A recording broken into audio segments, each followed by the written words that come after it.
इतिहास कट्ट्यावर तुमच्याशी संवाद साधताना मला खूप आनंद होतोय. अनेक प्रकारे अनेक वेळ अनेक ठिकाणी बोलत असल्या कारणाने तुम्हा लोकांची गाठ अलीकडे काही कमी संपर्क झाला, पण तुम्हा सगळ्यांचं मनपूर्वक स्वागत. मागे जे बसलेले आहेत, माझी प्रार्थना आहे तुम्हाला की तुम्ही जरा पुढे येऊन बसलात तर नंतर उशिरा येणारे जे लोक आहेत ते मागे, कारण वक्त्याला सोपं पडतं कनेक्ट व्हायला. आज आपल्या शुंग साम्राज्याची गोष्ट दुसरी आणि राजाच्या पर्वातली 6वी घेऊन येण्यासाठी साठे महाविद्यालयाच्या राधा सबनीस आपल्यासमोर पुन्हा एकदा आलेले आहेत. जोरदार टाळ्यांनी स्वागत करूया. आपण मंचावर यावं. संजीवजी राणे बोरिवली सांस्कृतिक केंद्राचे आपल्यामध्ये उपस्थित आहे. मी त्यांनाही आमंत्रित करतो की कृपया मंचावर यावं. नेहमीप्रमाणे आपल्याकडे ज्येष्ठ श्रेष्ठ आपले तन्नाजी आहेतच, जे कायम उभे आहेत. मी त्यांना मात्र नाचवणार नाही आहे, कारण इकडे यायचं पुन्हा जायचं शारीरिक मर्यादांमुळे थोडंसं सांभाळायला हवं. एक होता राजा हे पर्व जे चालणार आहे ते तुमच्याही आणि आमच्याही पेशन्सचं पर्व आहे. कारण भारताच्या इतिहासामध्ये आणि एवढ्या मोठ्या नकाशामध्ये जी राजघराणी निर्माण झाली वेगवेगळ्या कालखंडात आणि त्यांचं भारत घडवण्यामध्ये, भारताचा इतिहास समृद्ध करण्यामध्ये, संस्कृती समृद्ध करण्यामध्ये जे म्हणून योगदान आहे ते एका पर्वामध्ये आणताना ही ओढाताण होणार आहे. याचं कारण कुठे काश्मीरचे राजे आहेत, कुठे कन्याकुमारीचे राजे आहेत, कुठे सौराष्ट्राचे राजे आहेत आणि कुठे आसाम पसरलेल्या या भरतभूमीचे वेगवेगळ्या कालखंडात छोटी मोठी राजघराणी आहेत. आमचा प्रयत्न असा आहे की सगळ्या राजघराण्यांना तुमच्यासमोर त्याच्या इतिहासाच्या एक्सपर्ट लोकांना आणायचं. याच्या मागे मूळ कल्पना अशी होती, आपण साष्टीतनं सुरू केलं प्रांतीय इतिहास, मुंबईचा इतिहास, नंतर आपण स्त्रियांचा इतिहास, कारण खूप मोठी अशी ती भूमिका स्त्री जीवनाने भारताच्या इतिहासात घेतलेली आहे. आता ज्या वेळेला एक होता राजा करून राजघराण्यांचा इतिहास आपण ज्या वेळेला घेतो आहोत त्यावेळेला सुद्धा आपल्यासमोर भारत अख्खाच्या अख्खा, संपूर्ण भारत आपल्याला अभ्यासता येतो का, आपल्याला त्याला स्पर्श करता येतो का, आपल्याला त्या कानाकोपऱ्यातल्या राजघराण्यांच्या इतिहासाद्वारे त्या ठिकाणच्या पुरातत्वीय आणि वेगवेगळ्या राजकीय अशा इतिहासाच्या दस्तावेजांच्या मागोवा घेणाऱ्या अभ्यासकांच्या मधून आपल्याला या राजघराण्यांची ओळख करून घेता येते का, असा अनेक अंगाने विचार होतोय. आपण एक एक बघितलं तर आत्ता शुंगांनी 2 भाग आहेत. खरं तर राधाताई मला नक्की सांगतील की हे 3 भागातही मांडता आलं असतं. त्यांनी ते ज्याला आपण म्हणूया की त्रोटक अशा रीतीने इन्फॉर्मेटिव्ह केलं आहे. खरं त्यांच्यावर बोलण्यासारखं खूप आहे, कारण एका कालखंडाला त्यांनी रिव्हाइव्ह केलं आहे, पुनरुज्जीवित केलेलं आहे. आणि ते पुनरुज्जीवित करणं जे असतं ते पुनरुज्जीवनाचं संपूर्ण योगदान हे शुंगांचं आहे. शुंगांच्या नंतर, कारण आता राधाताईंना मी बोलवेन आणि त्या सुरू करतील, पण तोपर्यंत मला तुम्हाला याचीही कल्पना द्यायची आहे की याच्यानंतर अजून एका मोठ्या भागाला काम पुढच्या महिन्यापासून सुरुवात होणार. भाग मोठा म्हणजे जर पाऊस 4 महिने राहणार असेल, आता तो कितीही महिने राहतो ना, पण 4 महिने राहणार असेल तर 4, 5 महिने राहणार असेल तर 5, मला असं वाटतं कमीत कमी 5 तरी भाग लागणार आहेत. कारण शुंगानंतर खरं कण्व येतात, पण कण्वांचीच पॅरलल त्याच वेळेला भारतामध्ये एका मोठ्या प्राचीन साम्राज्याचा उदय झाला आणि ते आहे सातवाहन. आणि त्याचा संबंध महाराष्ट्रच भूमीशी थेट आहे. त्यामुळे या मध्य भारतातल्या, दख्खन भारतातल्या अशा मोठ्या भूभागावरती ज्यांनी एक अख्खी संस्कृतीच, आपण श्री शालिवाहन शके असं आपण म्हणतो ना, तर त्या सातवाहनांचं पर्व आता सुरू होणार आहे पुढच्या महिन्यापासून. पाऊस रेंगाळणार आहे, लवकर येणार आहे, थांबणार आहे, कारण लाही सुरू झालेली आहे. आता त्याने यावं म्हणून सगळ्यांनी हाक देखील दिलेली आहे. जर पाऊस जोरात आला जुलै महिन्यामध्ये तर नेहमीप्रमाणे आपण पावसाळ्याचं जे ठिकाण आहे ते आपण बोरिवली सांस्कृतिक केंद्राने आपल्याला, कारण इतका भक्कम साथी आहे, आमचे काहीही समस्या आल्या की बोरिवली सांस्कृतिक केंद्र धावून येतं आमच्यासाठी, ते लगेच उत्तर देतं. तर याच्यानंतर आपली जी बोरिवली सांस्कृतिक केंद्राचं जी लायब्ररी आहे, ग्रंथालय आहे प्रबोधन कारमध्ये, जिथे आपण पावसाळ्यातले 4 महिने घेतो, तिथे हे पर्व पुढचं चालू राहील. आणि एवढे सगळे भाग घेणारा अभ्यासक आपण, मी आत्ता नाव अनाऊन्स करणार नाही आहे, थोडंसं येईल आता तुमच्या ग्रुपवरती आत्ता सगळ्यांच्या आपल्या, पण सातवाहनांसाठी बोरिवलीच्या लायब्ररी, कारण वेळ पुन्हा आपल्याला लायब्ररीची बघायला लागते, त्यामुळे ती सकाळी होते, सकाळी असणार आहे. ते राधाताईंचा परिचय करून देण्यासाठी मी ललितला बोलवतो. आणि ते तुमच्यातले आत्तापर्यंत मला माहीत नाही, मी पुन्हा माझं एक काम आहे इतिहास संकलन समितीचा उपाध्यक्ष म्हणून कोकण प्रांताचा, तुमच्यातल्या ज्या लोकांना इतिहास संकलन समितीशी जोडायचं आहे, आमचे हात मजबूत करायचे आहेत, आमच्याबरोबर आहे, त्यांनी कृपया सदस्य व्हा. सदस्यत्वाचे डिटेल्स इकडे असतात, तुम्ही जरूर व्हा, कारण शेवटी समाजाच्या सहभागानेच एक मोठी समाज यात्रा, कार्ययात्रा ही सुरू राहू शकते. आणि त्याचं आवाहन करतो. सिंधुदुर्गावरती जातो आहे, कारण सिंधुदुर्ग कट्ट्यावर आत्ता मी लक्ष ठेवलेलं आहे, त्यामुळे तिकडे काम चालू आहे, त्यामुळे मला बोरिवलीच्या इतिहास कट्ट्यावरती रेग्युलरली येता येत नाही, तरी मी प्रयत्न करतो. पण तुमच्या सगळ्यांचं पाठिंबा आणि सपोर्ट हा बोरिवलीच्या भाग कार्यकारिणीला असणार आहे, कारण ही सगळी मुलं तितकंच मनापासून काम करतात. कार्यक्रमाची आपण सुरुवात करूया. मी सर्वप्रथम इथे राधाताईंचं स्वागत करतो पुष्पगुच्छ देऊन. शुंग साम्राज्याचा इतिहास आपल्याला घेऊन येत आहेत दुसऱ्या भागाचा. ना तू दे. ललित पवारला सांगतो, सचिव बोरिवली भागाचे. सौ Radha Sabnis, she is working as a assistant professor आणि HOD विलेपार्लेच्या साठे कॉलेजमध्ये. गेली 17 वर्ष ते शिक्षण देण्याचं काम करत आहेत. बुद्धिस्ट स्टडीजमध्ये त्यांनी MPhil केलेलं आहे. आणि she has authored chapters in textbook of Indian knowledge system published by University of Mumbai. Her interest and areas concern ancient Indian culture and history, with her area of research largely dealing with history of Mumbai, जे आपण साष्टीच्या इतिहासात बघितलं. धन्यवाद. मी राधाताईंना विनंती करतो की त्यांनी आजच्या शुंगच्या दुसऱ्या भागाला सुरुवात करावी. तत्पूर्वी परवा आपण स्वर्गीय शरद अग्रवाल स्मृती व्याख्यान हे जे आपण अटलला सादर केलं, अटल स्मृतीला भवनला, तिथे वासुदेवजींनी एक आवाहन केलं आणि ते मला तुमच्याबरोबर शेअर करायचं आहे, कारण ते महत्त्वाचं आहे. इतिहास संकलन म्हणजे केवळ इतिहासाचं संकलन नाही, आपल्या घराच्या इतिहासाचं सुद्धा संकलन हे इतिहास संकलनाचा भाग आहे. तुमच्यापैकी आपल्या घराचा इतिहास म्हणजे तुमच्या कुटुंबाचा, तुमच्या कुळाचा इतिहास, असा जर काही तुम्ही जर संग्रहित करत असाल, तुमचे आजी आजोबा पणजोबा त्यांच्या सगळ्या आठवणी, त्यांच्या काही वस्तू, अशा ज्या काही थोड्या 100 वर्षसुद्धा जरी झाली तरीसुद्धा ती प्राचीनत्वाला म्हणजे इतिहासाची गोष्ट होते.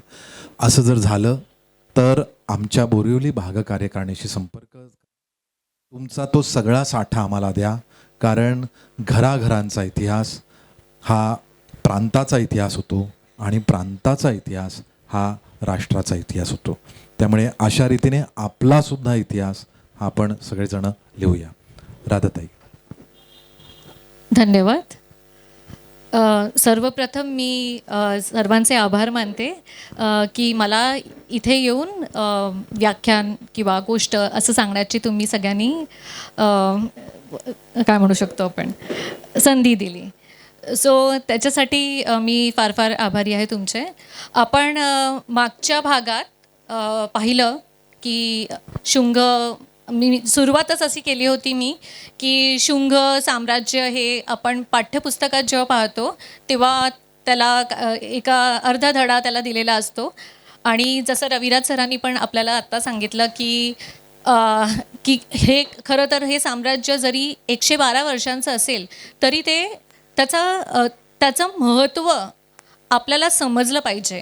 आणि म्हणून जेव्हा या संधीचा मी उपयोग करण्याचा ठरवलं की शुंग साम्राज्याबद्दल बोलण्याचं ठरवलं, तेव्हा मनात हेच होतं की जो दरवेळेस पाठ्यपुस्तकात जो अर्धा म्हणजे शेअर करावं लागतं त्या चॅप्टरला, त्या धड्याला, तर लोकांपर्यंत, तरुणांपर्यंत पोचवावं की त्यांचं कार्य फक्त त्या अर्ध्या धड्यात नाही आहे किंवा ह्याच्यात नाही आहेत, पण त्याचं महत्त्व आपल्याला आजच्या युगात सुद्धा त्याचं महत्त्व आपल्याला समजू शकतं. म्हणजे त्याचं आपण लागू शकतो की आता जे चाललं आहे त्यामध्ये त्यांचा आपण बघू शकतो की कसं त्याच गोष्टी, तीच तत्त्व धरून आपण पुढे बघू शकतो. तर सुरू करूया दुसरी गोष्ट, म्हणजे दुसरा भाग शुंगांचं, साम्राज्यांच्या गोष्टीचं. तर आपण एक छोटंसं पूर्वकथा बघूया की काय आपण मागच्या वेळेस बघितलं, म्हणजे PPT थ्रूच आपण बघू, आणि मग नंतर आजच्या भागात आपण त्यांचं सांस्कृतिक योगदान आणि बऱ्याच गोष्टी ज्या आपल्याला माहिती नाही आहेत किंवा माहिती आहेत खरं तर, पण आपल्याला ते तेव्हा उमजतं जेव्हा आपण बघतो. म्हणजे जसं बरेचसे आता आपण शुंग राजांबद्दल आपल्याला बहुधा माहिती नसेल किंवा पुष्यमित्र शुंगाबद्दलच आपण ऐकलं असेल, पण असे काही वास्तू आहेत, असे काही आपला वारसा आहे, जागतिक वारसा स्थळे वगैरे आहेत की जे शुंगांच्या काळातले आपल्याला दिसतात. आणि ते पाहिल्याच्या नंतर आपल्याला कळतं की शुंग साम्राज्य छोटं साम्राज्य नव्हतं. म्हणजे जरी ते 112 वर्षांचे होते आणि 10 राजेच होते, तरी त्याचा काय म्हणू शकतो, आवाका खूप मोठा होता. आणि तेच इथे आज मी तुम्हाला म्हणजे सादर करण्याचा प्रयत्न करते. तर कोणाला काही प्रश्न असतील, काही सांगायचं असेल तर तुम्ही मला मध्येच विचारू शकता, नक्कीच. तर आपण हे मागच्या वेळेस बघितले की 10 राजे, ही जी नावं आपण पाहिली. त्याच्यानंतर मौर्य, त्याच्या अगोदरच्या शुंगांच्या अगोदराच्या काळात मौर्य साम्राज्य होतं आणि ते खूप मोठं असं साम्राज्य आपण मानलं जातं. तो हे आपण मागे पण आपण पाहिलं. पुढे कुठच्याही गोष्टीला साधने महत्त्वाचे असतात. सो आपण शुंगांचा काळ जो आहे, साम्राज्य जो आहे, त्याच्यासाठी जी लागणारी साधने आहेत, सो त्याच्याबद्दल आपण पाहिलं. पुढे नंतर जो महत्त्वाचा राजा आहे पुष्यमित्र शुंग, तो कसा बृहद्रथाचा त्यांनी त्याची हत्या करून पुढे आला. आणि आपण पाहिलं की जेव्हा कोणताही राजा अकार्यक्षम ठरतो तेव्हा त्याला मात देऊन आपण पुढे जायलाच हवं, आणि हे त्यांनी दाखवलं आहे. सो तो आधी सेनापती होता आणि नंतर कृतिशील राजा असल्याचं आपण पाहिलं. पुढे शुंग नक्की कोण होते, त्यांचा पुराणांमध्ये किंवा काही याच्यामध्ये काय त्यांचा संदर्भ आला आहे तो आपण पाहिला. त्याच्यानंतर पुढे राज्यविस्तार आपण शुंगांचा पाहिला की आपण मगाचा जो मॅप बघितला त्याच्यामध्ये भलाढ्य आपण बघितला विस्तार मौर्यांचा. त्या मानाने शुंगांचा राज्यविस्तार कमी आहे, पण जेवढा होता तो त्या मानाने खूप चांगला होता. आणि त्यावेळी हे जे राजे होते, म्हणजे सगळेच 10 राजे असे नाहीत, पण काहीचे असे राजे होते, त्यांनी आपल्या कार्यामुळे तो आवाका आपण बघू शकतो की त्यांनी गाठला आहे. तर त्याच्यानंतर आपण त्यांची काही त्यांचे संदर्भ पाहिले आणि त्यांचे काय म्हणू शकतो पण राजनीतीचे तंत्र वगैरे पाहिले. विदर्भ आणि विदिशाचे जे आपल्याला कालिदासांच्या मालविका अग्निमित्रममधून समजते. नंतर मागच्या वेळेस पण मी तुम्हाला सांगितलं होतं की ऐतिहासिक साधनांबरोबर आपल्याकडे पुरातत्वीय साधनेसुद्धा आहे की जेणेकरून आपल्याला समजतं की शुंग साम्राज्यामध्ये काय काय झालेलं आहे. सो काही शिलालेखबद्दल आपण पाहिले ज्याच्यामध्ये ग्रीक आक्रमण वगैरे दिसतं. नंतर अयोध्याच्या शिलालेखामध्ये नोंद आहे की काय काय झालेलं ते, त्याचा अश्वमेध यज्ञ जे केलं गेलं आणि पुष्यमित्र शुंगनी जी वैदिक परंपरा हिंदू संस्कृतीला परत पुनरुज्जीत केलं, परत त्यांनी आणलं, हे आपण बघितलं की त्यांनी जो शुंग साम्राज्याचा जी सुरुवात केली, स्थापना केली, त्याच्यानंतर त्यांनी बरेचसे वैदिक परंपराला सुद्धा सुरुवात केली, ते आपण पाहिलं. आणि त्याचा आपल्याला शिलालेखही मिळालेला आहे पुढे. आणि आपण शेवट या स्लाईडमधून केला होता की हेलिडोरस नावाचा जो जो ग्रीक होता आणि आता आपण बघताना पाहिलं होतं की पुष्यमित्र शुंग जेव्हा राजा होता तेव्हा त्यांनी कसे इंडो ग्रीकांबरोबर 2 हात केले. त्यांनीच नव्हे तर त्याच्या नातवाने सुद्धा केलं आणि त्यांना तिकडे थोपवून ठेवलं आणि बराच काळ ते ग्रीकचं आक्रमण त्यांनी थांबवून थोपवून ठेवलं होतं. आणि नंतर पाहता पाहता आपण असं पाहिलं की शेवटी येता आपण असं पाहिलं की ग्रीक हिंदू धर्मामध्ये विलीन झाले आहेत आणि हा हेलिओडोरसचा जो स्तंभ आहे ज्याला गरुड ध्वज असं म्हणतात आणि त्याच्याबरोबर एक शिलालेखही सापडला आहे की ज्याच्यामध्ये त्या ग्रीक माणसांनी परकीय माणसांनी त्यांनी जो इथे आला होता त्यांनी तो शिलालेख लिहिला आहे की तो परम भागवत आहे. सो भागवत जो पंथ आहे तो त्याचा पण आपण बघितलं की पुढं कसा नेला. सो इथे आपण येऊन म्हणजे थांबलो होतो आणि आता त्याच्या पुढे आपण बघू की काय नक्की होतं. तर पुढे जा. हां, तर आपण ह्या बेसनगर येथील स्तंभाबद्दलच बोलणार आहोत आज. तिथूनच सुरुवात करणार आहोत जिथून आपण थांबलो होतो. तो मागे आपण थांबलो अशा ह्याने की एक परकीय माणूस जो ग्रीक होता आणि सुरुवातीला आपण पाहिलं की पुष्यमित्र शुंगानी त्याच्या नातवानी वासुमित्रांनी कसं त्यांना थोपवून ठेवलं. पण त्याही नंतर आपण पाहिलं की ग्रीक ह्यांच्याबरोबर मैत्रीपूर्ण त्यांचे संबंध झाले आणि त्यामुळेच परम भागवत तो स्वतःला म्हणतोय. ओके, सो हे पण खूप महत्त्वाचं होतं. तर आज आपण ह्या थोडं या स्तंभाबद्दल बोलू. आता हे जे तुम्हाला मध्ये जे चित्र दिसतंय ते हेलिओडोरसचा गरुड ध्वज आहे. आता गरुड ध्वज, आता आपण म्हणतो की गरुड ध्वज म्हणजे काय की गरुड हे कोणाचं चिन्ह आहे? विष्णूचे. सो भागवत शी ते जोडलेलं आहे. त्याचबरोबर आता जर आपण हेलिओडोरसच्या स्तंभाबद्दल बोलू तर सर्वात पहिला हा स्तंभ जो ज्यांना सापडला अलेक्झांडर कनिंगहॅम त्यांना 1877 साली हा स्तंभ सापडला होता आणि त्याची नोंद त्यांनी करून ठेवली होती. पण तिथे आजूबाजूला खूप सारा शेंदूर फासलेला होता आणि त्यामुळे तो शिलालेख काही त्यांना तो दिसला नाही. त्यानंतर बऱ्याच काळानंतर तिकडे लोक येत होती, म्हणजे आर्किओलॉजिस्ट येत होते आणि पाहत होते.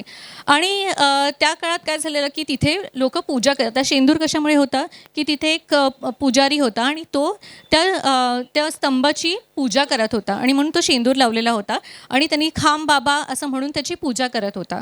सो नंतर काय झाले की आर्किओलॉजिस्ट आले आणि त्यांनी उत्खनन आजूबाजूच्या परिसरात उत्खनन केले आणि त्या उत्खनातून त्यांना तो स्तंभ जेव्हा बाहेर निघाला तेव्हा तो शिलालेख सापडला आणि त्या शिलालेखामधून आपल्याला आपण जो मागच्या टाईमला पाहिलं की त्याच्यामध्ये लिहिलं होतं की तो परमभक्त आहे, परम भागवत आहे आणि त्याच्यासाठी वासुदेव हाच प्रिय आहे. सो या म्हणजे ह्या शिलालेखाचा मुख्य उद्देश काय होता तर त्या भागवत आहे किंवा वासुदेवाची किंवा भागवताची भक्ती हा आपण त्याच्यामध्ये महत्त्वाचा उद्देश आपण बघतो. आता जेव्हा उत्खनन झालं तेव्हा फक्त हा स्तंभ आणि शिलालेख तर मिळालाच, पण त्याबरोबर अनेक स्तंभ असे काहीतरी 7-8 स्तंभ अजून सापडले आणि त्याच्याबरोबर काही अवशेष सापडले. आणि तुम्हाला जो उजवीकडे दिसतोय तालध्वज तो तसा त्याचा हे चित्र आहे, कारण तो हा जो गरुड ध्वज आहे तो व्यवस्थित असा रीत्या सापडला, पण तालध्वज जो आहे तो त्याचा फक्त पाया सापडला आणि त्याचे काही अवशेष सापडले आणि हे चित्रण केलं आहे की तो कसा दिसत असावा.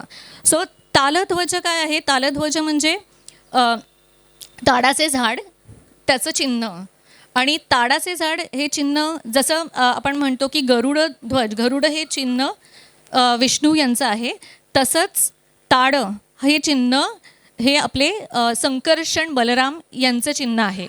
आणि जर आपण विष्णू, संकर्षण आणि बलराम यांचा जर आपण आणि भागवत जो शिलालेख आहे त्याचे संदर्भ जोडले तर आपण हेही म्हणू शकतो किंवा हेही आपल्याला मान्य करावं लागेल की तिथे पांचरात्र किंवा भागवत ह्याचा काय म्हणू शकतो त्याचा संबंध आहे.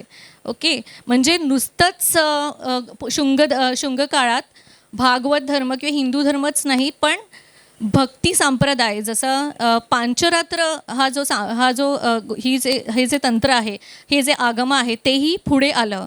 कारण तालध्वजाचं महत्त्व काय आहे? ताडं हे त्यांच्या संकर्षण बलरामच्या सन्मानाने ते बांधला गेला होता.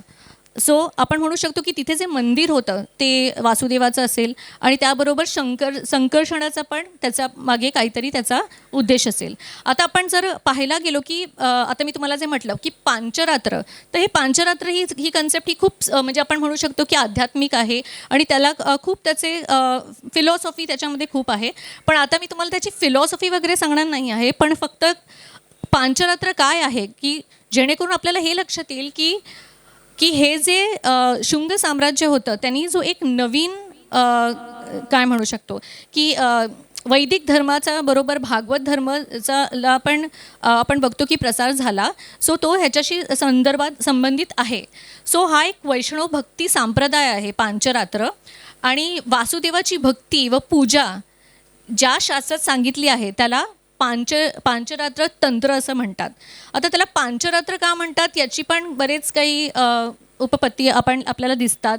जसे एक व्ह्यू आहे की 5 रात्रींमध्ये म्हणजे 5 दिवसांमध्ये परमेश्वरांनी 5 असे योग्यांना आचार्यांना ही विद्या ह्या तंत्र शिकवला आणि म्हणून त्याला पांचरात्र असं म्हणतात.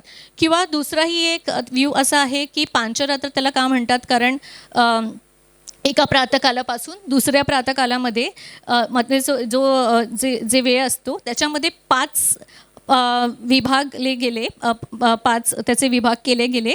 तर असे 5 गोष्टी असतात जे कर्म आपल्याला केले तर त्याचा फायदा होतो. म्हणजे जसं की सकाळी उठून ब्रह्ममुहूर्तावरती उठून जप करावा, ध्यान करावा, ज्याला अभिगमन असे म्हणतात. त्याच्यानंतर उपादान करावे, जसे की पूजेची तयारी करावी, की फुलं आणावी, फळे आणावी, पूजेची तयारी करावी. नंतर इजा असं म्हणतात त्याला, ज्याच्यामध्ये पूजा करावी, देवाची पूजा करावी. त्यानंतर स्वाध्याय म्हणतात की जे धर्मशास्त्र वगैरे आहेत किंवा धार्मिक काही गोष्टी आहेत, काही हे स्तोत्र असतील त्याचं पठण करावं, त्याचं श्रवण करावं, त्याचं चिंतन करावं. सो त्याला स्वाध्याय असं म्हणतात. आणि 5वं असं आहे की योग करून जप करून निद्रेला म्हणजे झोपून जावं. सो हे सगळे जे 5 गोष्टी आहेत त्याला असं पांचरात्र म्हणतात. आणि त्याचे असे वेगवेगळे असे व्ह्यूज आपण बघतो. सो आता इथे मी तुम्हाला का सांगते पांचरात्राबद्दल, कारण का हा जो तालध्वज सापडला आहे तो ह्याच्याशी आपण संबंध लावू शकतो. कारण परब्रह्म असा वासुदेव असं त्या पांचरात्रामध्ये असतं की त्याच्या ठिकाणी ज्ञान, शक्ती, बल, ऐश्वर, वीर्य आणि तेज असे 6 गुण असतात. आणि ते गुण प्रत्येकाला म्हणजे लागलेले असतात. आणि परब्रह्मच असतो म्हणजे माणसाला मोक्षप्राप्ती होणं म्हणजे काय की वासुदेवाच्या सानिध्यात एकरूप व्हावं, ह्याला मोक्ष म्हणतात. आणि त्यासाठीच ही भक्तिमार्ग जो आहे तो या संप्रदायाचा एक भाग आपण म्हणू शकतो. आणि त्याच्यामध्येच व्यूह ही संकल्पना पण आपल्याला दिसते की ज्याच्यामधून एका ज्वालेतून जशी दुसरी ज्वाला निघावी त्याप्रमाणे जे परब्रह्मातून आपण बघतो की कृष्ण वासुदेव, संकर्षण बलराम, प्रद्युम्न जे कृष्ण चा मुलगा आहे आणि अनिरुद्ध जो त्याचा मुलगा आहे, याच्या क्रमाने प्रगटीकरण होते. सो हा जो तालध्वज आहे म्हणजे आपण हेलोडोरसचा जो गरुडध्वज बघितला तो कसा इंटॅक्ट आहे, तो व्यवस्थित असल्यामुळे, शाबूत असल्यामुळे अजूनही तुम्ही आपण जाऊ शकतो, तो बघू शकतो. पण तालध्वजाचा पण तिथे आपण जर त्याचे हे सगळे जे जॉईंट्स आपण डॉट जोडले तर त्याच्यावरून आपण हेही म्हणू शकतो की वैष्णव भक्ती संप्रदायाचा सुद्धा आपण किंवा पांचरात्राचा सुद्धा त्याच्यामध्ये या शुंग काळामध्ये आपण दिसतो की तोही पुढे गेलेला आहे. आणि ते मंदिराचे अवशेष सापडलेले आहेत आणि पुरातत्वीय साधनांद्वारे आपण हे बोलू शकतो. पुढे आता आपण पाहिलं की हेलिओडोरसचा जो स्तंभ आहे आणि तो जो आपल्याला दिसतो आणि तालध्वज, त्याच्यानंतर आपण असं बऱ्याच गोष्टी आपण म्हणतो की त्यांनी वैदिक म्हणजे शुंगांनी वैदिक धर्माचा प्रसार केला. पण आपल्याला हे माहितीच असायला पाहिजे की फक्त वैदिक धर्माचाच नाही, तर तिकडे त्यांनी कला आणि स्थापत्य म्हणजे आपण शुंग साम्राज्याबद्दल, राजांबद्दल आपल्याला माहिती कदाचित नसेल, पण त्यांचं कला आणि स्थापत्य हे फार महत्त्वाचं आहे आणि ते आपण पाहिलेलं ऐकलेलं आहे. पण आपल्याला ते समजलेलं नसेल कदाचित की ते शुंग काळातलं आहे. आणि शुंग काळात सुद्धा कला आणि स्थापत्याला किती महत्त्व दिलं गेलं होतं आणि किती सुंदररित्या आलेलं. कारण आपण जेव्हा कला स्थापत्य म्हणतो तेव्हा मौर्यचं आपण बघतो की मौर्य काळातलं कला स्थापत्य खूप विखुरलेलं आहे, किंवा आपण त्याला सुवर्ण काळ असं पण म्हणतो. पुढे आपण गुप्त काळातलं आपण एक सुवर्ण युग म्हणतो, कारण तिथे पण बऱ्याच गोष्टी अशा झालेल्या होत्या आणि त्याच्यामध्ये पण कला आणि स्थापत्य तिकडे पण त्याचा पण सुवर्ण काळ होता असं आपण म्हटलं जातं. पण जेव्हा आपण शुंग काळातले काही कला स्थापत्याचे नमुने पाहतो, त्याच्याबद्दल विचार करतो, त्याची माहिती करून घेतो, तेव्हा आपल्याला कळतं की त्याचंसुद्धा म्हणजे त्या काळातसुद्धा त्याचंसुद्धा एक स्वतंत्र असं त्याचं एक त्यांनी आपली एक छाप सोडली आहे. आणि त्याच्याबद्दल आज आपण थोडं विस्तृत बोलणार आहोत. सो आपण म्हणू शकतो की त्यांचा जो हा काळ होता शुंगांचा, म्हणजे राजांबद्दल तर आपण बोलणारच आहोत, पण पहिलं आपण जर पाहिलं की कला स्थापत्य त्यांनी, कारण कोणतेही राजे त्यांना कला स्थापत्यासाठी पण आता एक साधं असं काही बांधायचं असेल तरी त्याला पैसे लागतात, त्याला खर्च येतो. मग ते सुंदर असेल तर अजून त्याला छान लागतात आणि कारागीर तसे लागतात, तेवढं तसं तुम्हाला राजाश्रय दिलायला लागतो. तर ह्या सगळ्या गोष्टी आपल्याला इथे दिसत आहेत. आणि आपण मागच्या वेळेस बघितलं की पुष्यमित्र शुंग कसे ग्रीकांबरोबर 2 हात करतोय, नंतर विदिशामध्ये विदर्भबरोबरच्या राजाबरोबर पण त्याचे हे होते, नंतर जे स्वायत्त होत होते, जे बंड पुकारत होते, जे राज्य, त्यांच्याशी पण त्यांना 2 हात करायचे होते. त्याच्यासाठी त्यांनी त्याचं काय चालू होतं. पण या सगळ्या ह्याच्यामध्ये सुद्धा या शुंग राज्यांना हे सगळं करण्यासाठी वेळ मिळाला होता आणि त्यांनी तो चांगल्या रीतीनेच केला आहे. त्यांनी म्हणून आपण म्हणू शकतो की हे एक महत्त्वाचं आहे त्यांचा ह्याचा, म्हणजे भारतीय कलेला एक नवीन दिशा मिळाली असं मी नक्कीच म्हणेन, कारण का तसं कामच त्यांचं आहे. मौर्य आणि गुप्त काळ यामधील ह्याला दुवा मानला जातो की आणि आपण असं म्हणतो ना की जो सुवर्ण काळ आहे तो मौर्यांबरोबर संपला नाही कला आणि स्थापत्याचा, तो त्यांनी पुढे चालू ठेवला. सो कंटिन्यू केला, हे आपण इथून पाहू शकतो. सो भारतीय स्थापत्य आणि कलेच्या विकासातील हे एक स्वतंत्र आणि महत्त्वपूर्ण टप्पा आहे. सो त्याला पण शुंग आर्ट, आता जसं मी म्हटलं तसं आर्ट अँड आर्किटेक्चरच्या पुस्तकामध्ये शुंग आर्टला एक सेपरेट धडा आहे. त्यामुळे मला खूप बरं वाटलं की जरी त्याच्यामध्ये नाही आहे, म्हणजे तुम्हाला मागे पण सांगितलं की बाकीच्या धड्यांमध्ये त्याला पॉलिटिकल लाईफ, त्यांचं राजकीय परिस्थिती वगैरे सगळं अर्धं टाकून दिलेलं आहे. पण शुंग आर्ट अँड आर्किटेक्चर ह्याच्यासाठी खूप सारं आपल्याला एक मोठे धडे दिसत आहेत आणि त्यामुळे त्यांची कामगिरी आपल्याला नक्कीच त्याची नोंद घ्यायला पाहिजे. तर मौर्य काळात सुरू झालेला स्थापत्य आणि कलेचा सुवर्णकाळ पुढे चालू ठेवला. पुढे आता वैशिष्ट्य म्हणायचे तर त्यांनी स्तूप स्थापत्य आपण पाहिलं की स्तूप ही जी बौद्ध संकल्पना आहे आपल्या सगळ्यांना माहिती आहे. तर बारहूत आणि सांची येथील स्तूपांचे त्यांनी जतन केले. मौर्य काळात म्हणजे अशोका राजाने जे स्तूप बांधले होते, सो त्याच्यामध्ये त्यांनी नाविन्य आणि ते जतन केले आणि त्याला वाढवले सुद्धा, म्हणजे मोठे विस्तार सुद्धा केले. म्हणजे जे दगडी वेदिका केलेत, त्याचे दगडी कठडे बनवले त्यांनी, आणि नुसतंच बनवले नाही तर एक छान सुंदर रीतीने बनवले गेले. दगडी शिल्पकलाही त्या काळात आपल्याला पाहायला मिळते की जे अधिक अलंकारिक आपल्याला दृष्टीने दिसते, ज्याच्यामध्ये फुलांची नक्षी आहे, सुरेख अशी भूमितीय आकृती आहे, जॉमेट्रिकल पॅटर्न्स असे दिसतात. त्याच्यानंतर कथानात्मक शिल्पे आहेत की काहीतरी एक शिल्प आहे, नरेटिव्ह काहीतरी गोष्ट आहे जी आपल्याला त्याच्यामधून दिसते. ह्या सगळ्याचा मोठ्या प्रमाणावरती आपल्याला वापर झालेला दिसतो या काळात. नंतर भांडी किंवा टेराकोटा आर्ट, मातीच्या जे असतं त्याच्यापासून बनवलेलं आर्ट आपल्याला दिसतं की वेगवेगळ्या स्त्रिया, देवता, प्राण्यांच्या मातीच्या आकर्षक मूर्ती आपल्याला फार सुंदर दिसलेल्या आहे की ज्या शुंग काळातल्या अशा सिद्ध झालेल्या आहेत. तर आपण फक्त त्याला फक्त म्हणजे म्हणू शकत नाही की मौर्य काळात असं झालं, गुप्त काळात असं झालं, तर शुंग काळात सुद्धा आपल्याला या गोष्टी दिसल्या आहेत. सो हे त्याचे काही नमुने आहेत. पुढे आता हे स्तूप तुम्हाला एक दाखवते आहे की आपण आता मी तुम्हाला म्हटलं की त्यांनी दगडी वेदिका आणि तोरणं बनवली. सो ही वेदिका जी आहे, त्याचं जे रेलिंग म्हणतो त्याला वेदिका असं म्हणतात. आणि मौर्य काळात बरेचसे सांची आणि भारूमध्ये स्तूप जे आहेत ते फक्त वेदिका न होता असे स्तूप बनवले गेले होते. तर त्यांनी त्याचं जतन करण्यासाठी वेदिका असे छान दगडी असे बांधले आणि त्याच्यावर कोरीव कामसुद्धा आहे.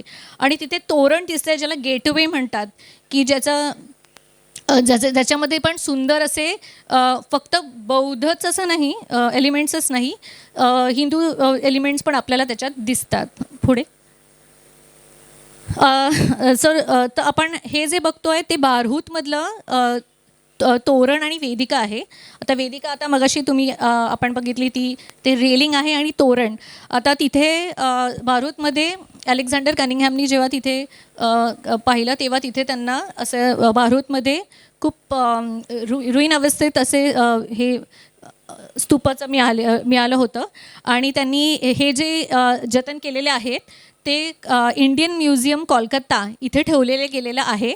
आणि तिथे हे जे तोरण दिसतंय ते आणि त्याचं वेदिका असं खूप सुंदररित्या दगडाची बनवलेली आहे.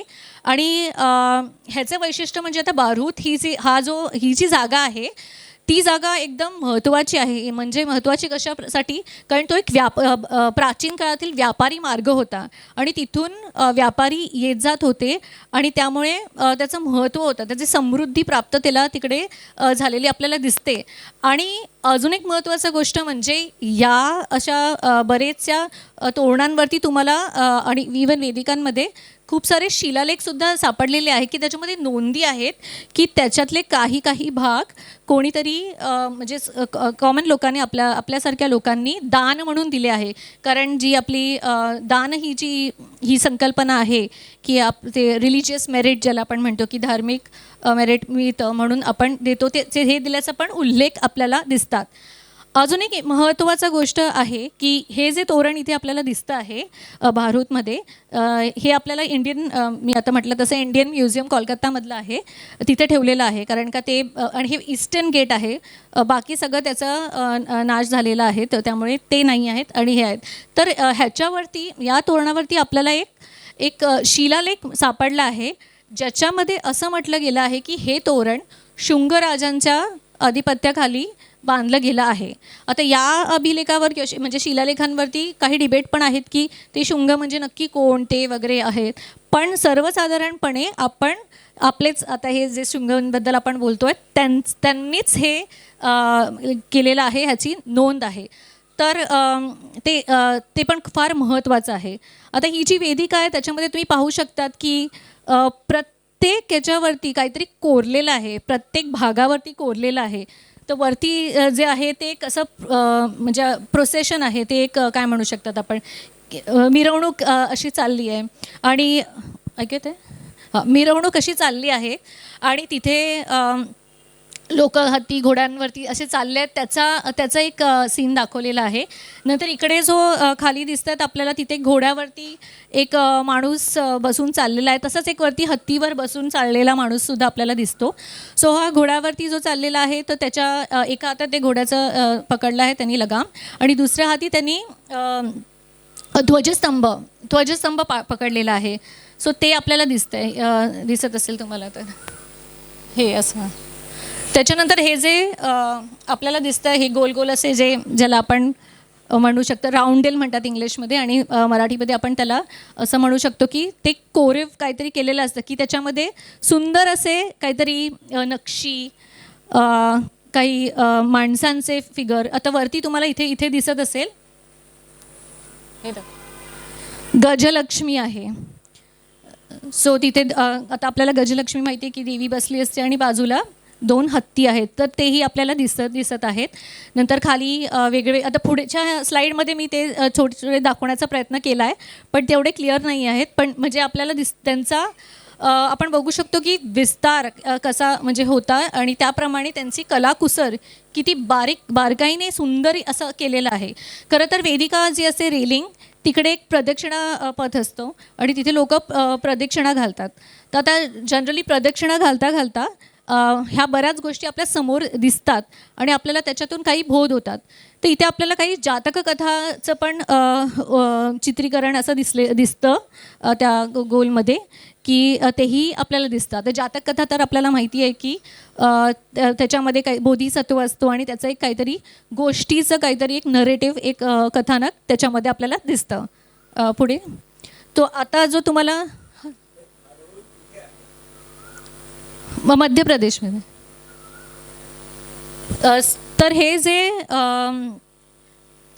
हा जो मी तुम्हाला मगाशी आता सांगितलं की ज्यांनी जे काय म्हणतात स्तंभध्वज घेतलेला जो माणूस होता, जो घोड्यावरून चालले होता, त्याचा जरा चित्र आहे. याचबरोबर वेगवेगळे आपल्याला मातीचे टेराकोटाचे मृदुबंडचे आपल्याला अवशेष पण सापडलेले आहेत. आता जसा इकडचं उजवीकडचं आहे, तो एक माणूस तुम्हाला दिसतो की त्या काळातला जो माणूस कसा असतो, मागे नंतर हा जो आहे तो एक आहे की तो शुंग काळातला, की माणसं फिगर्स, ह्युमन फिगर्स कसे असतात ते आपल्याला दिसतं. खाली एक कपल दिसतं आहे की एक नवरा बायको किंवा स्त्री पुरुष असे आपल्याला दिसत आहेत की त्यावरून त्यांचे वेशभूषा, केशभूषा वगैरे आपल्याला दिसतात. नेक्स्ट, त्याच्यानंतर मातृदेवता, यक्ष, यक्षी याचासुद्धा त्याच्यामध्ये समावेश आहे.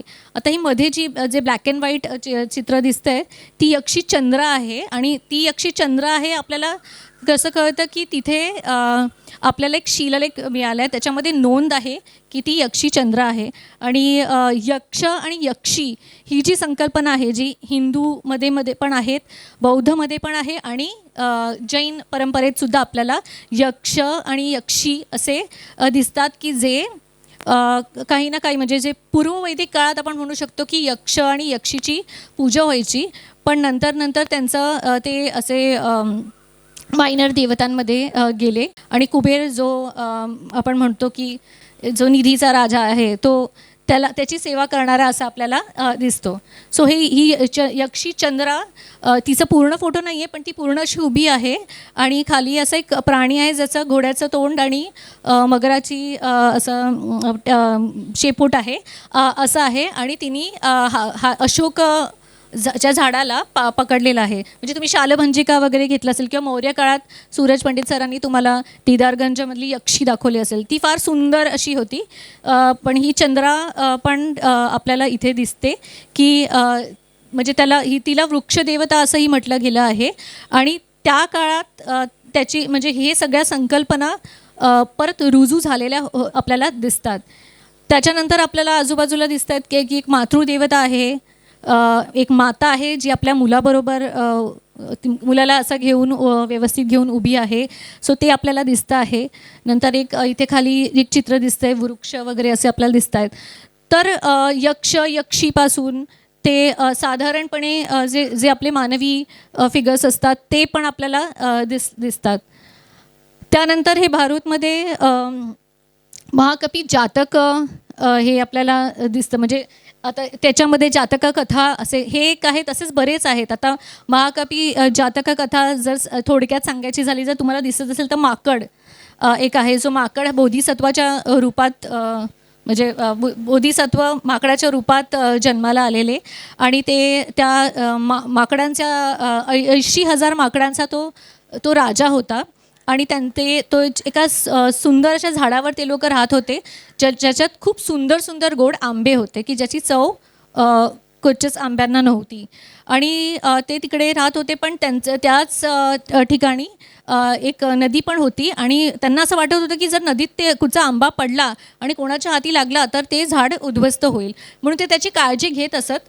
पण असं झालं आहे की एकदा असं झालं की एखादा आंबा असा पडून निघाला आणि गेला आणि तो बनारसच्या वाराणसीच्या राजाला तो सापडला आणि त्यांनी जेव्हा त्याची चव चाखली तेव्हा त्यांनी त्याला असं समजलं की इतकी सुंदर फळ तर मी राजा असून खाल्लं नाही आहे. मग त्यांनी शोधण्याचा प्रयत्न केला आणि त्यांना सापडलं ते कुठून आहे ते झाड. तेव्हा त्यांनी असं म्हटलं की या झाडातल्या माकडांचा इथून घालवायचं, त्यांना मारून टाकायचं आणि आपलं हे झाड आपल्याला घ्यायचं. आणि म्हणून मग तो माकड मारायला वगैरे घेतं आणि तोच एक सीन दाखवला आहे.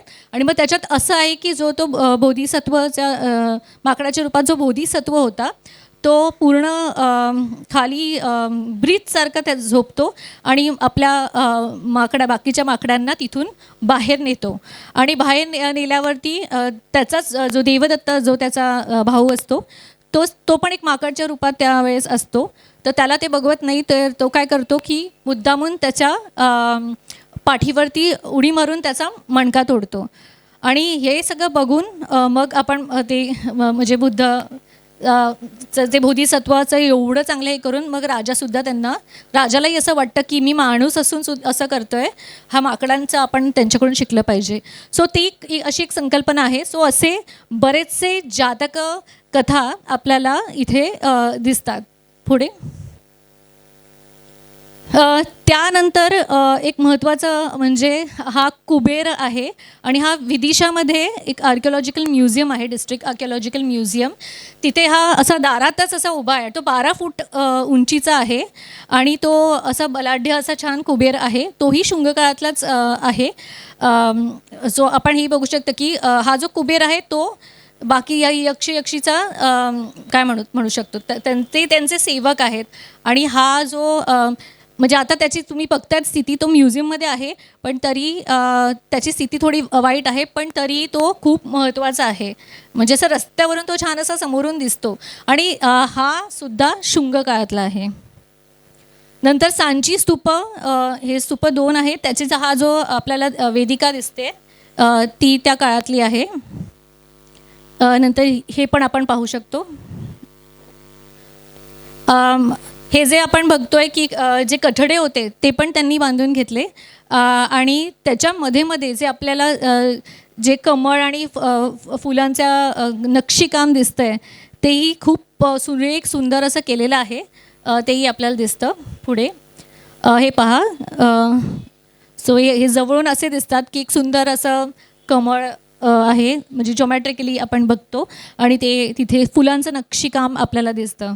पुढे त्याचबरोबर कधी कधी आपल्याला असेही दिसतात की कमळाच्या मध्ये कोणतरी एक माणूस, आता तो माणूस कदाचित काहीतरी राजेशाही कोणतरी असेल किंवा श्रीमंत कोणतरी माणूस असेल किंवा त्यांनी काहीतरी चांगलं काम केलं असेल म्हणून त्याचं तिथे चित्र आपल्याला आढळतं. इकडे आपण बघतो की घोड्यावर जाणारा माणूस, इथे हत्तीवरती दाम्पत्य चालले आहेत.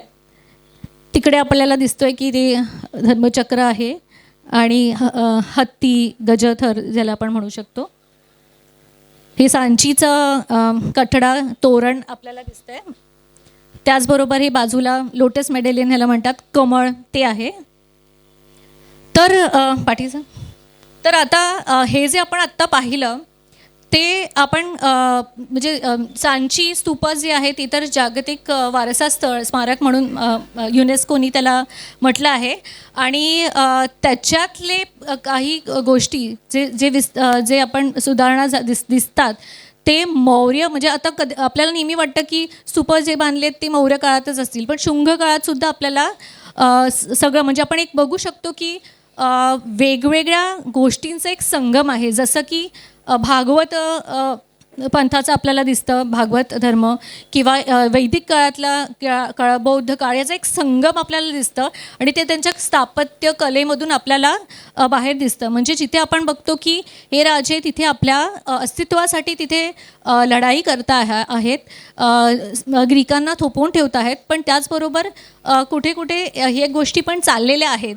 सो आपण हे पण म्हणजे समजायला पाहिजे, आपल्याला समजून घ्यायला हवं आपण की कसं एखादं साम्राज्य त्यांच्या कारण का कला आणि जे स्थापत्य असतं, कला हे काय असतं की आपले दैनंदिन ज्या गोष्टी असतात, जे आपलं ज्या सांस्कृतिक घडामोडी असतात, त्याचं एक प्रतिबिंब असतं आणि त्यामुळे हे प्रतिबिंब प्रत्येक राजाच्या आपल्या परीने केलेलं असतं.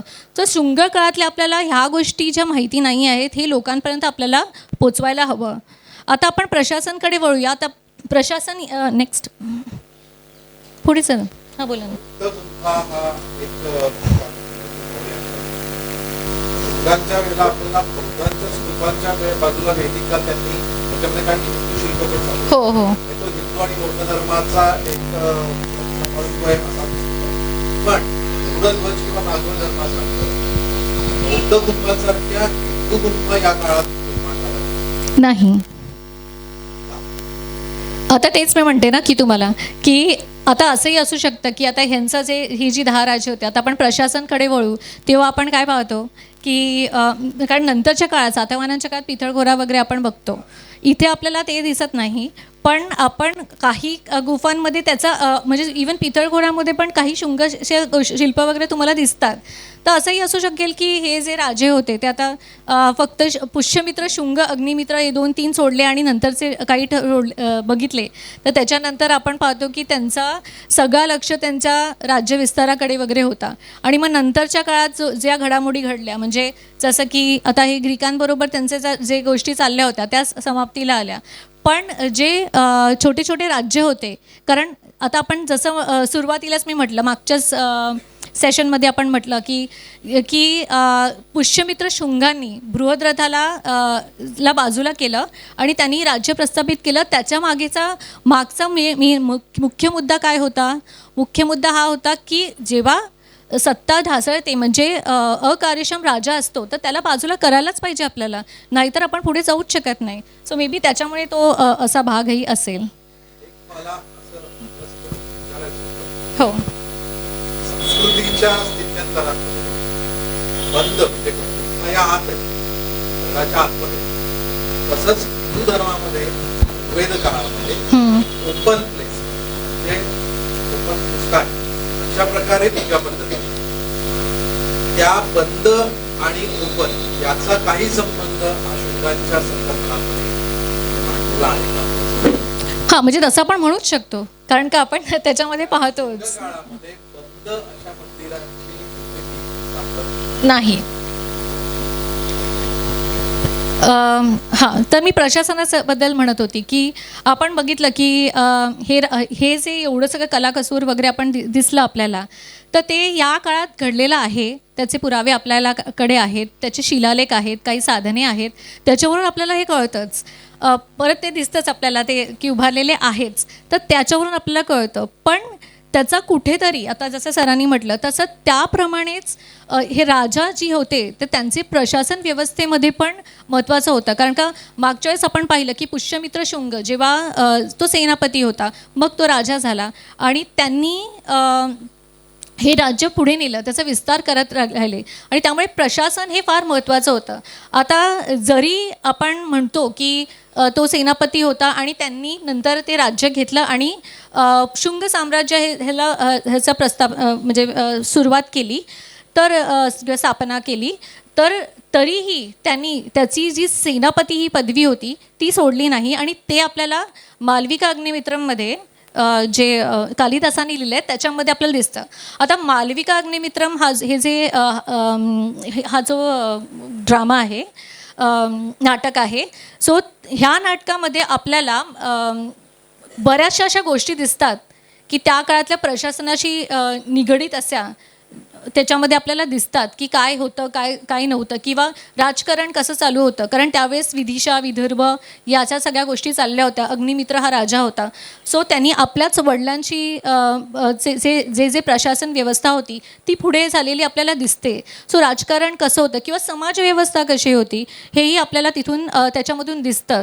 सो त्याच्यामध्ये त्यांनी उल्लेख केला आहे की पुष्यमित्र शुंग जरी त्यांनी तो राजा झाला तरी त्यांनी सेनापती हे जे त्याची पदवी होती. आणि आपण पाहिलं मागच्या गोष्टीमध्ये की त्यांनी 2 वेळा अश्वमेध यज्ञ हे केले होते आणि त्यांनी काय म्हणू शकतो सार्वभौमत्वाचा आपण पाहिलं की त्याच्यासाठी हे केलं होतं. आणि तरीसुद्धा म्हणजे 2 अश्वमेध यज्ञ केल्याच्या नंतर तर त्याला राज्य म्हणजे लोकांनी तर मान्य केलंच होतं त्याला, हे तर आपण पाहिलंच होतं. आणि म्हणूनच तर तो बृहद्रथाला तिथून भर सैन्याच्या समोर तो त्याला बाजूला करू शकला, हे तर आपण पाहिलंच होतं. आणि म्हणूनच आपण हे म्हणू शकतो की हे जे त्यांनी जरी अश्वमेध यज्ञ वगैरे केले आणि त्याला तो राजा जरी झाला तरी त्यांनी सेनापती ही पदवी त्यांनी ठेवली. आणि त्याच्याकडे म्हणजे राजाकडे सर्वोच्च सत्ता जरी होती तरी या गोष्टींमुळे आपल्याला ते दिसतं. किंवा आपण म्हणू शकतो की त्याची लष्करी संघटना कशी असेल, कारण का आता मागे आपण बघितलं की हे जे 2 अश्वमेध यज्ञ केले त्याच्या आधी ग्रीकांबरोबर त्यांना सामना करावा लागला किंवा जे त्यांचा राज्यविस्तार करण्यासाठी ज्या ज्या गोष्टी आल्या त्याच्यासाठी सर्वात महत्त्वाचं काय लागतं की लष्करी संघटना. आता आपण जेव्हा मौर्य साम्राज्याबद्दल बोलतो तर त्याचं प्रशासन ह्याचे खूप म्हणजे मौर्यांचं प्रशासन याच्यावरती आपण भरपूर काही सांगू शकतो. आणि त्याच्यातले काही ज्या गोष्टी होत्या त्या शुंगांनी आपल्या प्रशासनामध्ये त्या रुजू ठेवल्या आणि त्या पुढे केल्या. आणि त्याच्याच बरोबर त्या वेळेस ज्या ज्या गोष्टी लागल्या, म्हणजे आता लष्कर हे लागणारच, कारण त्याशिवाय का ते ग्रीकांना हटवण्यासाठी प्रॉब्लेम होऊ शकला असता. सो लष्करी संघटनामध्ये पायदळ, घोडदळ, हत्ती, सैन्य ह्या सगळ्याला साईड बाय साईड ते चालूच होतं, ते आपल्याला दिसतं. किंवा प्रांतीय प्रशासन, आता प्रांत जरी त्यांचा विस्तार जरी खूप मोठा असा नसेल तरी जो होता त्याच्यामध्ये चांगलं राज्य करण्यासाठी त्यांनी प्रांत विभागून दिले आणि प्रत्येक म्हणजे सीमा रक्षणासाठी माणसं ठेवली. किंवा आपण म्हणू शकतो की वेगवेगळ्या प्रांतांमध्ये त्यांनी आपल्या आता जसं अग्निमित्राला त्याच्या मुलाला त्यांनी विदिशामध्ये पाठवलं आणि तिथे तो काही काळासाठी राज्यपाल होता आणि मग नंतर त्यांनी ते सगळं सांभाळलं. किंवा वासुमित्राला त्यांनी वेगळ्या ठिकाणी पाठवलं, असं आपल्याकडे त्याचे असे उल्लेख आहे. किंवा अजून 1-2 वीरसेन वगैरे अशी जी नावं आपण मागे पाहिली की त्यांनी सीमा रक्षणासाठी ठेवलं. सो या असे वेगळ्या गोष्टी आपल्याला त्यांच्या प्रशासनात त्यांनी ठेवल्यात. म्हणजे प्रशासन म्हणताना सुद्धा त्यांनी त्यावेळेस जी गरज होती तेही पाहिलं. आणि आपण मागच्या वेळेस मी तुम्हाला मालविका अग्निमित्रमधलाच जो एक किस्सा सांगितला, एक प्रसंग सांगितला विदिशा आणि विदर्भच्या ह्याच्यामध्ये, की नंतर कसं यज्ञसेन आणि माधवसेन हे जे चुलत भाऊ होते त्याच्यामध्ये ते विदर्भ विभागलं गेलं आणि त्यांना राज्य करायला दिलं, म्हणजे त्यांना मांडलिक केलं. तर ते जिथे त्यांना शक्य नव्हतं तसे त्यांनी ते मांडलिक असे राज्य करत होते. आणि त्याच्यामध्ये सुद्धा एक प्रशासनचं एक तुम्हाला कौशल्य त्यांचं दिसतं. सो ज्याच्यामुळे ते इथपर्यंत जाऊ शकले. किंवा प्रशासकीय सातत्य आपण जेव्हा बघतो की मौर्यांचं जे प्रशासन व्यवस्था होती ती त्यांनी पुढे कायम ठेवली, काही त्याच्यामध्ये बदल केले आणि त्या परीने त्यांनी वेगळ्या गोष्टी त्याच्यामध्ये आणल्या. सो मांडलिक राज्य केले, सीमा रक्षण केले, ग्रीकांसाठी वेगळा हे सगळं त्यांनी आपल्याला दिसतं. मांडलिक राज्य म्हणजे जसं मी मागे तुम्ही होता किंवा नव्हता माहिती नाही. सो त्याच्यामध्ये काय होतं की एखादं राज्य जसं ते विदर्भ ते त्यांनी विभागून दिलं की तुम्ही दोघे तिकडे राज्य करा, पण राजा मीच असणार आणि तुम्ही तिथे माझे मांडलिक म्हणून काम करायचे आणि त्याचं काही ॲन्युअल इन्कम तुम्ही त्या राज्याला देत राहायचं. सो असं जिथे, कारण मग तिथे प्रशासन व्यवस्था तुम्ही पाहिजे, तिकडे सगळं तुम्ही बघायचं, कारण का तो कुठे काय बघणार, जरी त्याचा विस्तार मोठा नव्हता तरी पण पुढे. सो असा हा जो राजा होता पुष्यमित्र शुंग, त्याचा आपण आता मागच्या सेशनमध्ये काही जणांनी सांगितलं की त्यांचा गुणधर्म काय होते, असं काही प्रश्न विचारले होते. सो गुणधर्म आपण म्हणजे जरी त्यांच्या गुणधर्माबद्दल भरपूरशी अशी माहिती आपल्याला उपलब्ध नसेल पण बऱ्याचशा गोष्टी आपल्याला त्याच्याबद्दल दिसतात.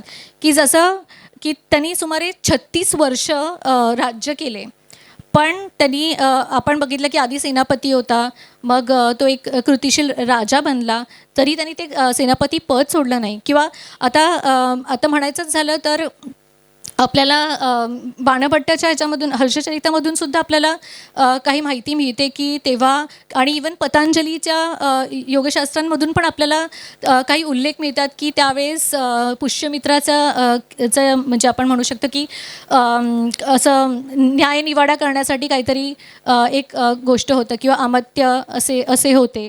सो हेही आपल्याला तिथे दिसतं किंवा न्यायमंडळ त्याचा असेल न्यायनिवाडा करण्यासाठी. म्हणजे सभा याचा उल्लेख आला आहे. सॉरी.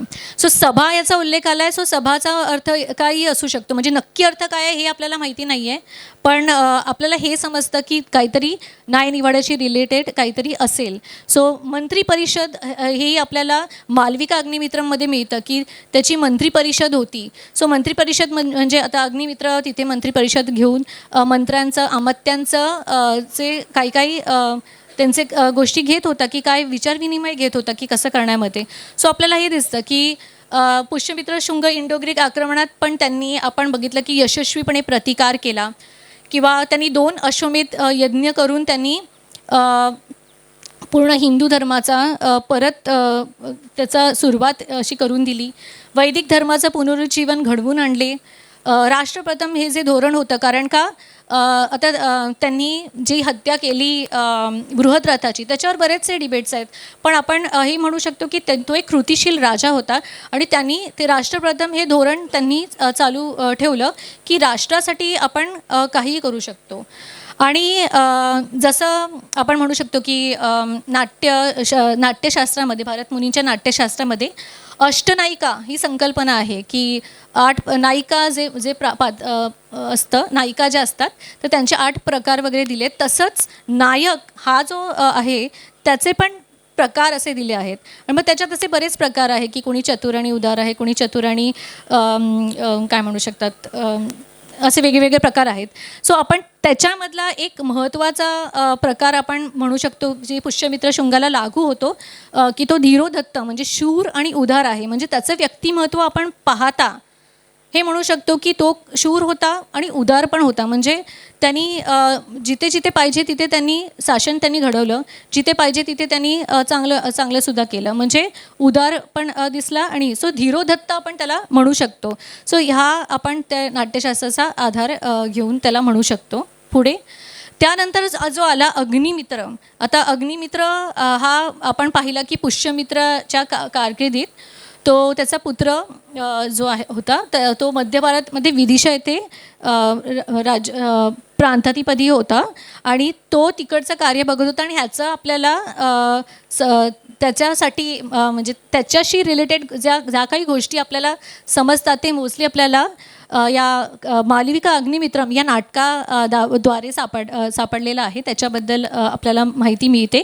खरं तर ती त्याची प्रेमकहाणी आहे, पण त्या प्रेमकहाणीमधून आपल्याला तिकडचं त्याच्याबद्दलचे काही गोष्टी आणि त्या वेळेसच्या काही गोष्टी, राजकारण कसं होतं, शासन कसं होतं हेही समजतं. किंवा अग्निमित्र हा राजा म्हणून कसा होता, त्याच्या प्रजेबरोबर त्याचे कसे संबंध होते हे आपल्याला दिसतात. सो आपण त्याच्याबद्दल असं म्हणू शकतो की त्यांनी राजकीय स्थैर्य टिकवून ठेवलं आणि कला आणि संस्कृतीलाही त्यांनी आश्रय दिला. सो तोही काही काळच होता. पुष्यमित्राच्या मृत्यूनंतर तो राजा झाला आणि तोही काही काळ त्यांनी राज्य सांभाळलं. पुढे जे राजा आला वासुमित्र, आता हा जो तिसरा राजा होता, आता त्याच्याबद्दल आपण पाहिलं होतं की त्यांनी कसं आपल्या आजोबांना इंडो ग्रीकना हरवण्यासाठी त्या सैन्याला दूर करण्यासाठी त्याचं महत्त्व आपण पाहिलं. त्यामुळे साम्राज्याच्या सीमेचे संरक्षण अधिक मजबूत झालं हे आपण पाहिलं की कसं त्यांनी सिंधू काठावरती इंडो ग्रीकांना थोपवून ठेवलं आणि पुढे येऊन दिलं नाही. पण त्याच्याबद्दल आपल्याला काही बाणभट्टाकडून काही गोष्टी असंही समजतात की त्याचा मृत्यू कसा झाला, की त्याचा मृत्यू असं बाणभट्टांनी लिहिलं आहे की तो एका नाटक पाहायला केला होता तेव्हा त्याचा वध केला गेला आणि त्याचा मृत्यू झाला. सो त्याच्यावरून आपण म्हणजे ते असा एक उल्लेख आलेला आहे. त्याच्यानंतरचे जे राजे होते ते त्यांच्याबद्दल आपल्याला काही माहिती अशी उपलब्ध नाही आहे किंवा काही शिलालेख किंवा असं जी माहिती आपल्याला नाही आहे. त्यानंतर आपल्याला जो माहिती असलेला जो 9वा राजा आहे भागभद्र, आता त्याचा उल्लेख आपल्याला हेलिडोरसच्या च्या गरुड ध्वजस्तंभामध्ये आपल्याला दिसला की त्यावेळेस त्याचं काय चालू होतं, म्हणजे त्यावेळेस वैष्णव धर्म हे सगळ्या गोष्टी पुढे होत होत्या. आणि हेलिओडोरस म्हणजे एक परकीय माणूस येऊन त्यांनी आपल्याला पाहिलं की इथे येऊन त्यांनी आपल्या म्हणजे भागवत धर्माला मध्ये विलीन होऊन त्यांनी त्याच्यासाठी एक शिलालेख आणि गरुडध्वज पण बनवला.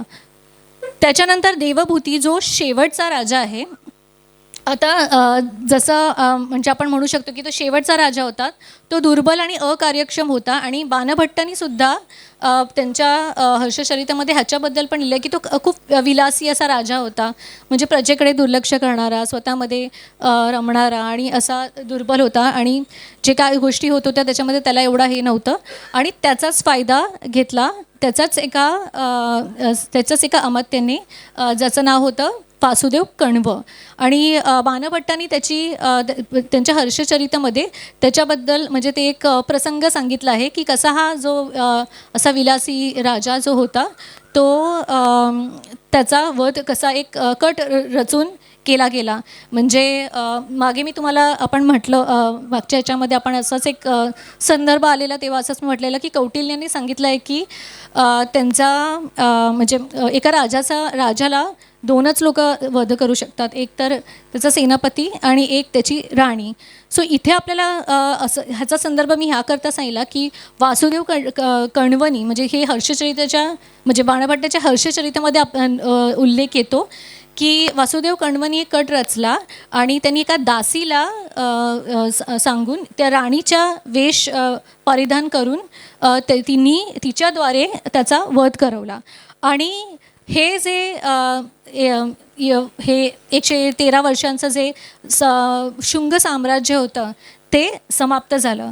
मग आपण हे म्हणू शकतो की जसं बृहद्रथाचं झालं तसंच ह्याचंही झालं, कारण शेवटी राष्ट्रप्रथम हे धोरण आपण सगळीकडेच बघतो. सो जेव्हा एखादा राजा अकार्यशील होतो तेव्हा दुसरा त्याचा काही फायदा घेणारे लोक असतात.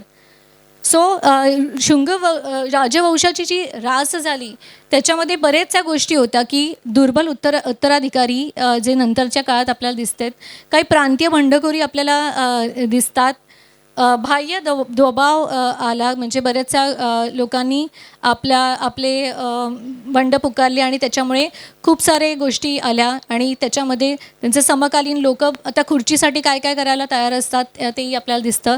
आणि एक राजकीय अस्थिरता दिसली की जेव्हा राजा अकार्यशील होतो तेव्हा काय होतं त्याचं आपल्याला दिसतं. पण हे जरी असेल तरी आपण म्हणू शकतो की हे जे साम्राज्य आहे त्याचं महत्त्व आजच्या पिढीला समजलंच पाहिजे, कारण हे एक नवीन पर्व होतं, एक नव्या युगाची सुरुवात होती.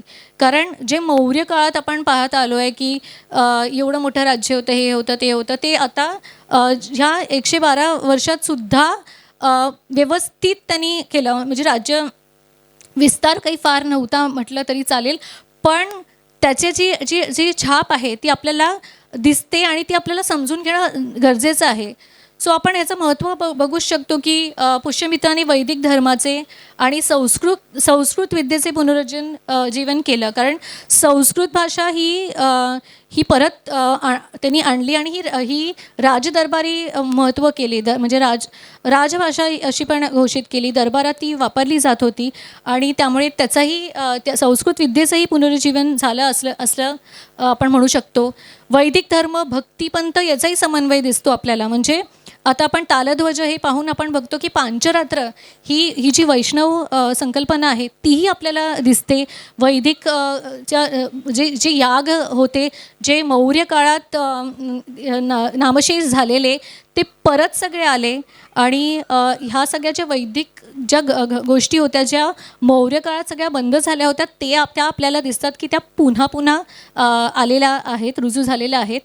नंतर आपण म्हणू शकतो की सांस्कृतिक विविधतेतून एकता जपणे, म्हणजे आता सांस्कृतिक विविधता आपण पाहिली, त्याच्यातून एकता कशी जपावी हे आपण शुंग राजांकडून किंवा शुंग साम्राज्याकडून नक्कीच शिकायला हवं. स्थापत्य आणि कलेला उत्तेजन दिलं आणि त्यामुळे नवीन काही गोष्टी आपल्याला दिसल्या. राज्य बांधणी ही खूप महत्त्वाची गोष्ट आहे. कुठच्याही साम्राज्यासाठी, कुठच्याही राजांसाठी ती आपण बघितली. आणि राष्ट्रप्रथम म्हणजे जेव्हा जिथे म्हणजे आपण म्हणू शकतो की धर्मासाठी नाही तर कर्मासाठी किंवा कर्माने आपण पुढे आलो आणि तशी राज्य बांधणी त्यांनी केलेली आपल्याला दिसते. आणि राष्ट्रप्रथम कसं हेही त्यांनी आपल्याला दाखवून दिलं. म्हणजे प्रत्येक वेळेस त्यांनी जे चांगल्या गोष्टी होत्या ते त्यांनी कायम ठेवल्या, त्याच्यामध्ये त्या बदल केलेत. आणि ज्या गोष्टी होत्या त्या त्यांनी सोडून पुन्हा ज्या मौर्यांच्या आधी ज्या गोष्टी होत्या म्हणजे हिंदू धर्मांमध्ये किंवा ह्याच्यामध्ये त्या पुढे आणलेल्या आपल्याला दिसल्या. आणि म्हणूनच ह्या साम्राज्याबद्दल मला जेव्हा बोलण्याची तुम्ही संधी दिली तर मला अत्यंत आनंद झाला. कारण इतिहास मध्ये पाठ्यपुस्तकांमध्ये मी म्हटलं तसं त्याला नेहमीच कमी लेखलं गेलं आहे. आणि जेव्हा आता मी नव्याने त्याचा अभ्यास केला तेव्हा मला खरंच कळलं की हे जे धडे आहेत ते ऑप्शनला न टाकता खरं तर हे धड्यांवरती आपण जास्ती विचार करून आत्ताच्या ज्या घडामोडी आहेत त्याच्याशी जर त्याचा समन्वय लावला तर नक्कीच आपल्याला फायदा होणार. आणि अशा साम्राज्यांबद्दल आपल्याला बोलायलाच हवं. म्हणजे सातवाहनं वगैरे ही मोठा काळ आहे जो आता सर म्हणालेत की पुढच्या याच्यापासून असणार. मौर्य काळ हा मोठा असा साम्राज्य आहे. पण शुंग साम्राज्य हे जे साम्राज्य आहे ते जरी छोटं दिसलं तरी त्याच्यामध्ये असे पैलू आहेत जे आत्ताच्या युगामध्ये कंटेम्पररी आपल्या सगळ्या तरुणांना, सगळ्यांना, ज्येष्ठांना हे समजलंच पाहिजे. आणि त्यासाठी हा माझा प्रयत्न होता. मला ही संधी दिल्याबद्दल आणि ह्या साम्राज्याबद्दल स्पेशली म्हणजे ज्या साम्राज्याबद्दल माहिती तर आहे पण ती माहिती सगळ्यांना माहिती नाही आहे. म्हणजे लोकांना अशोक किंवा सातवाहन हे गौतमीपुत्र सतकर्णी वगैरे ही नावं ऐकलेली असतील पण पुष्यमित्र, अग्निमित्र हे सगळे जी राजे आहेत त्यांची नावं आपल्याला आजच्या मुलांना पण माहिती नाही आहे. आणि त्यामुळे मला ही जी तुम्ही संधी दिली आणि त्याचा मला खूप आनंद आहे की या साम्राज्याबद्दल मी बोलू शकले. आणि माझ्याकडे जी माहिती होती आणि जी आपल्याला या साम्राज्याबद्दल माहिती पाहिजे करून घ्यायला ती आपण करू शकलो. सो धन्यवाद. माझा असा प्रश्न होता की शुंग डायनेस्टीबद्दलचे रेफरन्सेस एन्शंट लिटरेचरमध्ये आहेत जसं की हर्षचरित वगैरे सगळं. सो मॉडर्न लिटरेचरमध्ये किंवा मग मॉडर्न हिस्ट्रीमध्ये शुंग डायनेस्टीबद्दल कुठे वाचता येईल किंवा मग असं काही मॉडर्न लिटरेचरमध्ये म्हणजे त्या एन्शंट लिटरेचरचा किंवा त्याचा काही प्रभाव पडलेला का?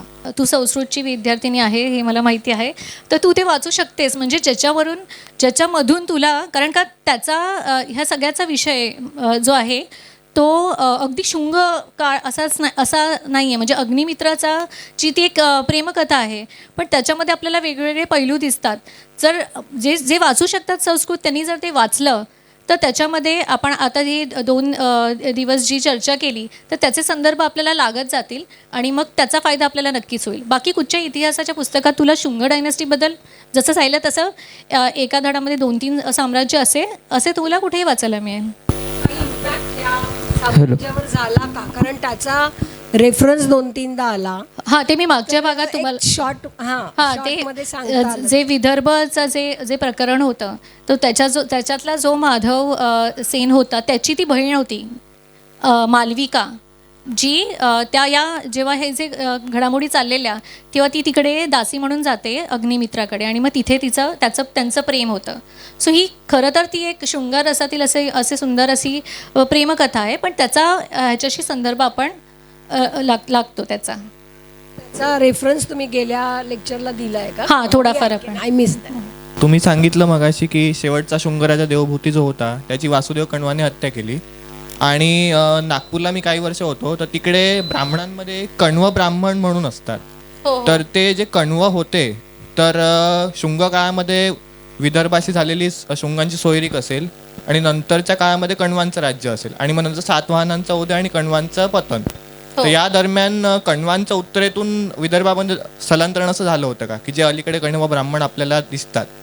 आता कण्वांबद्दल खरं तर कण्वांबद्दल खरं तर एवढी माहिती आपल्याला उपलब्ध नाही आहेत पण काही म्हणजे भांडारकर, ढेरे यांच्या पुस्तकातून आपल्याला हे समजतं की ते त्यांचे समकालीन असे होते. आणि कुठे म्हणजे बाणभट्टांनी तर ही असं कोणाचं असं म्हणणं पण आहे की भंडारकरांच्या पुस्तकात की जो ज्यांनी वासुमित्राचा वध केलेला तो पण कदाचित त्यांच्याच कुळातला असू शकतो. सो त्यांचं आपल्याला म्हणजे आता हे जे कण्व जे आले नंतरचे ते काही 45 वर्ष फक्त त्यांनी राज्य केला आणि त्या मोजून 4-5 राजे त्या कण्व राजघराण्यातले म्हणजे साम्राज्यातले होते. सो ते त्यांचे समकालीन असावे आणि ते त्यांच्याबरोबरच त्यांच्या अमात्यामध्ये होते असे उल्लेख आपल्याला मिळतात.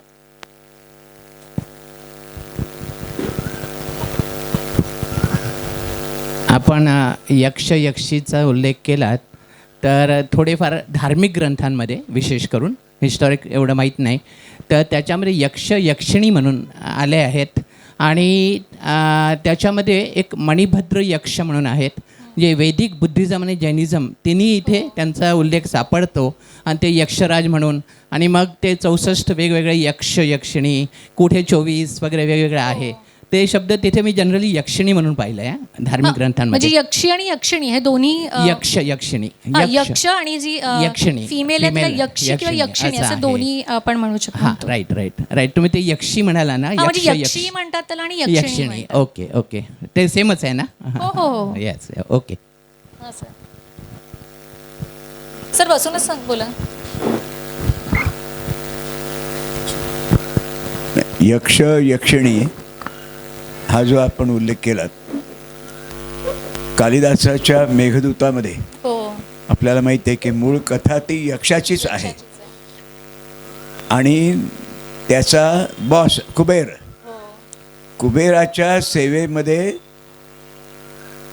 त्याची चूक झाली खंड पडला आणि म्हणून कुबेराने त्याला शाप दिला की तू कारण यक्ष योनी ही मानवी योनीपेक्षा वरच्या दर्जाची यक्षलोक हा वेगळा पण तुला शिक्षा म्हणून तू पृथ्वीवर जाशील आणि हा 1 वर्षापर्यंत माझा तुला शाप असेल आणि त्याला अनुसरून कालिदासाने मेघदूतामध्ये जी यक्षाची कथा मांडलेली आहे.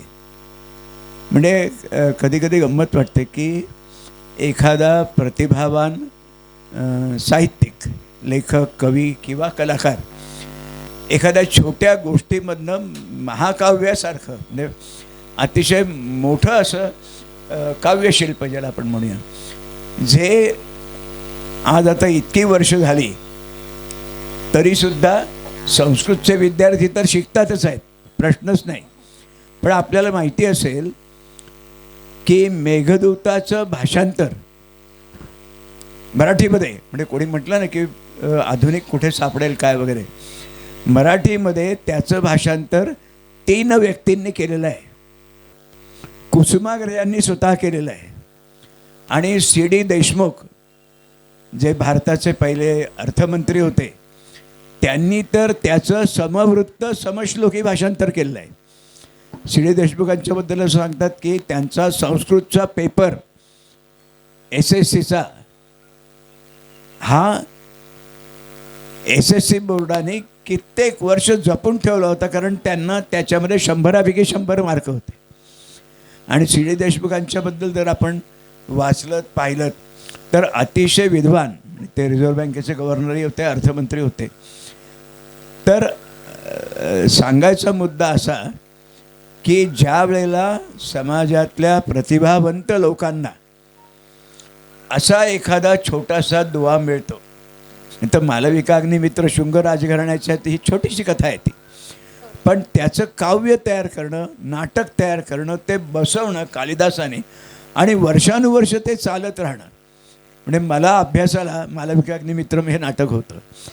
त्यामुळे एक लक्षात येतं की ज्याला आपण क्लासिक्स म्हणतो हे क्लासिक्स ज्याला घडतात त्यावेळेला ती पिढ्यानुपिढ्या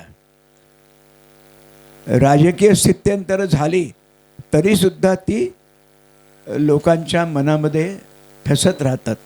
आणि आपल्या संस्कृतीचं हे वैशिष्ट्य मला असं वाटतं की उलथापालथ झाली स्थित्यंतर झाली युद्ध झाली महापूर आले सगळं आलं आणि तरीसुद्धा आज आपण 21व्या शतकामध्ये ह्यांचा आस्वाद घेतो, ह्यांचा आनंद घेतो.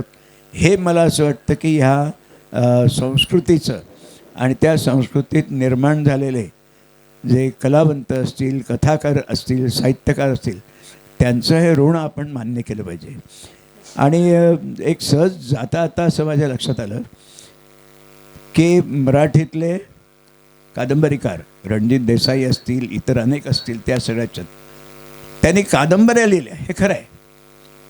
इतिहास संशोधक वेगळे होते, पण अनेक मराठी तरुणांना जो इतिहास समजला तो रणजित देसाईंच्या कादंबऱ्यांच्या मधून समजला, गोनी दांडेकरांच्या कादंबऱ्यांमधून शिवकाल समजला. तर त्यामुळे बऱ्याच वेळेला इतिहास संशोधक हे कादंबरीकाराला थोडं कमी लेखतात, अनैतिहासिक पुष्कळ गोष्टी त्याच्यात आहेत असं म्हणून. पण सर्वसामान्य लोकांना गोष्टी म्हणून आपण सगळं हे जे गोष्टी जे म्हणतो त्याचं कारण गोष्टी सांगायला, ऐकायला आणि पुढच्या पिढीपर्यंत न्यायला त्या आवडतात. आणि म्हणून मला असं वाटतं की हे जे तुम्ही मांडणी केलेली आहे आणि आमचीसुद्धा इतिहासाच्या संदर्भातली जी संकल्पना आहे त्याचं हे वैशिष्ट्य आहे. आणि म्हणून आजसुद्धा आपण अनेक तरुण मुलं आहेत, अनेक अभ्यासक आहेत, ते इथे येत आहेत. त्यांचा इतिहासाविषय असेल नसेल, पण बाबा काहीतरी आपल्या याच्यातलं एक मोठं होतं दॅट वी हॅव मिस्ड, आणि जे आज आम्हाला या निमित्ताने समजून घेता येईल, ऐकायला येता येईल असं मला असं वाटतं. त्यामुळे इथे येणारे जे रसिक आणि चिकित्सक श्रोते आहेत त्यांचेसुद्धा या निमित्ताने आभार मानले पाहिजे.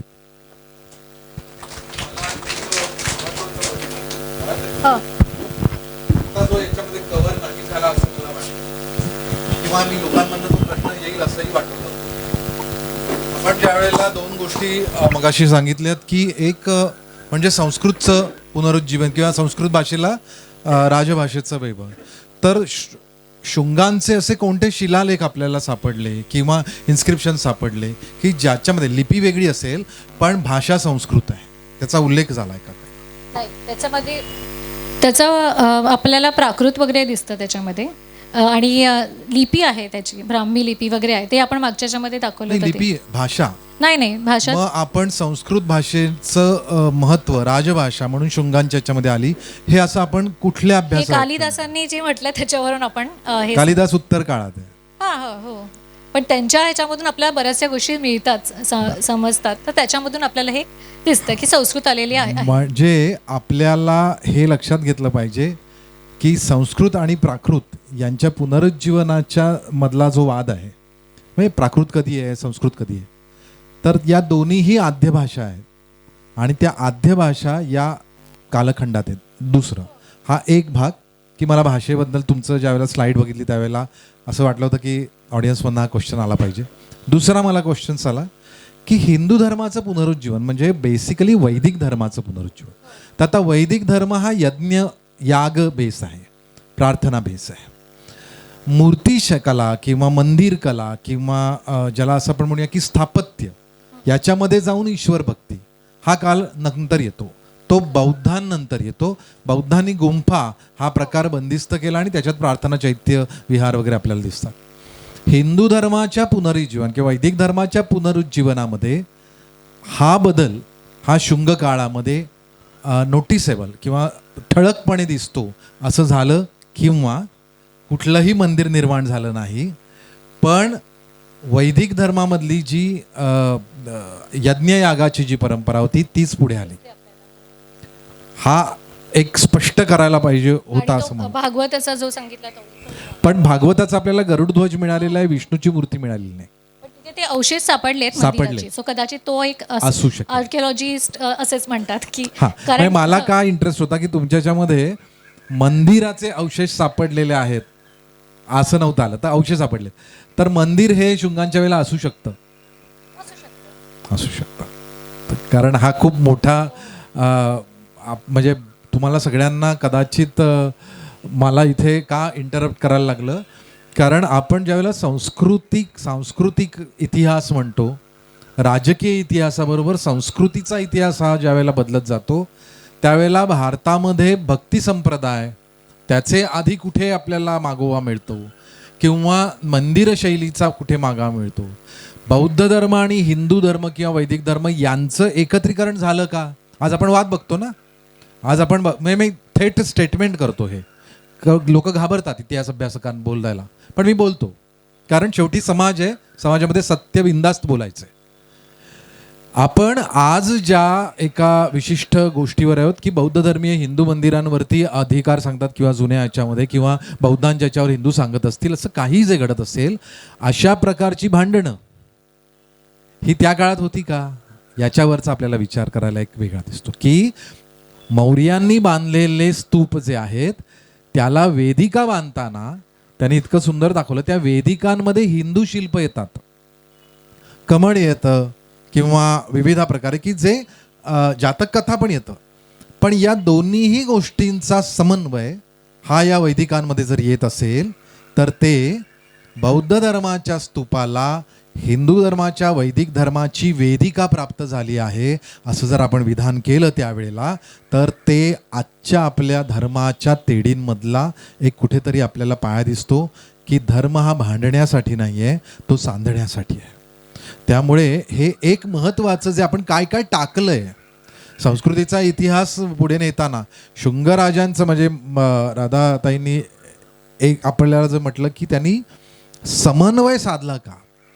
वैदिक भारतामध्ये जे कोसळत होतं किंवा ग्रीकांचं आक्रमण एका बाजूला आहे आणि इथल्या बौद्ध धर्माच्या वरती आक्रमण झालेलं आहे, इथल्या लोकांवर आक्रमण झालं आहे, त्यावेळेला जी आक्रमणाची जी स्थिती होती त्यावेळेला शुंगांचं जे महत्त्वाचं योगदान आहे ते म्हणजे वैदिक धर्माचं पुनरुज्जीवन आहे. पण बौद्ध धर्माचं रक्षण, वैदिक धर्माचं पुनरुज्जीवन आणि इथल्या समाजाच्या संस्कृतीचं रक्षण, अशा 3 गोष्टी या टप्प्यावरती अधोरेखित यायला हव्या होत्या. अजून कोणाचे प्रश्न आहेत? तुम्ही म्हणालात की मंदिर वगैरे जे बनवायची जी आपली पद्धती आहे ती नंतर झाली, राईट? तर मौर्यांचा जो मॅप दाखवलेला तुम्ही आणि सुरत सरांनी, त्याच्यात खाली चोला एम्पायर पण होता. तर पण त्या काळी त्यांनी मंदिरं बांधलेली होती असं ते खरंच का खोटं मग?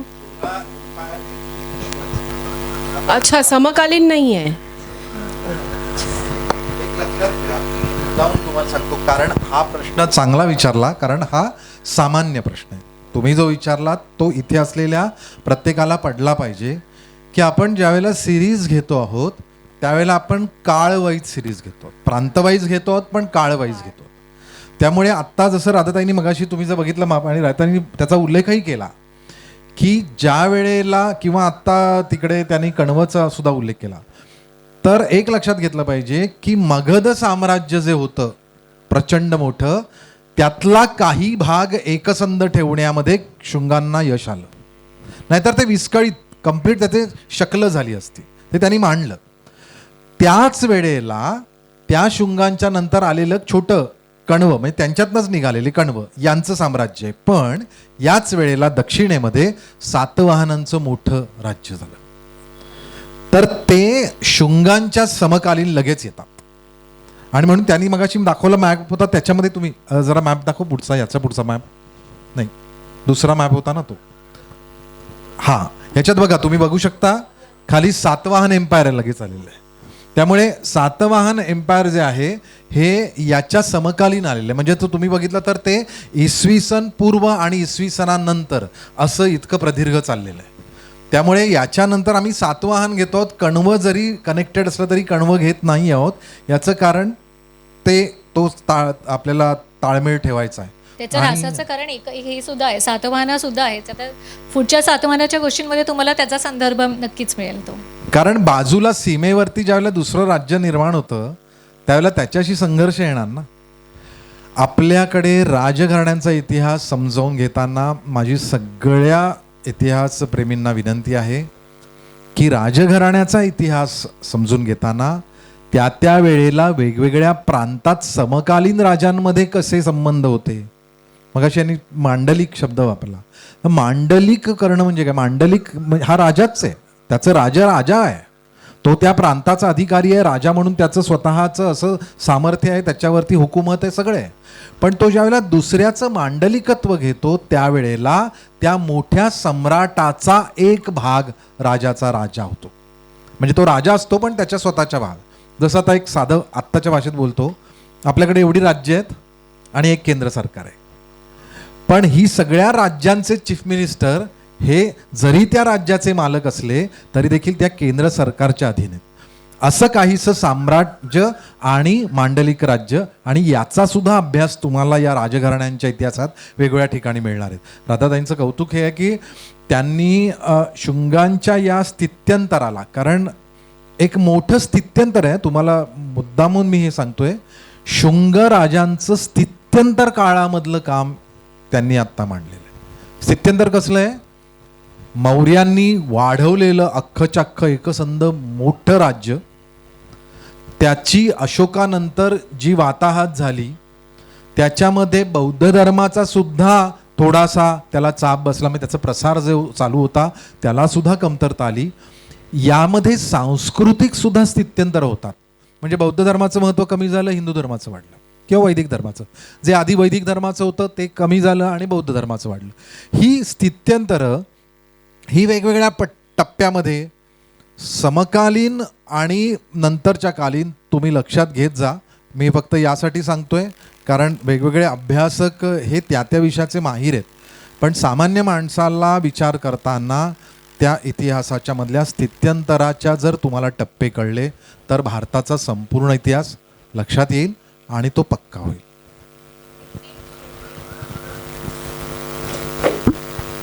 तुम्ही जसं म्हणालात मौर्य साम्राज्याचे भाग झाले वेगवेगळे, एक हा शृंग होता आणि तुम्ही म्हणाला सातवाहन पण समकाल थोडा नंतर. पण म्हणजे मग मेजर ब्रेक्स व्हायला हवे होते ना, कारण मौर्य तर खूप मोठा होता. तसेच झाले.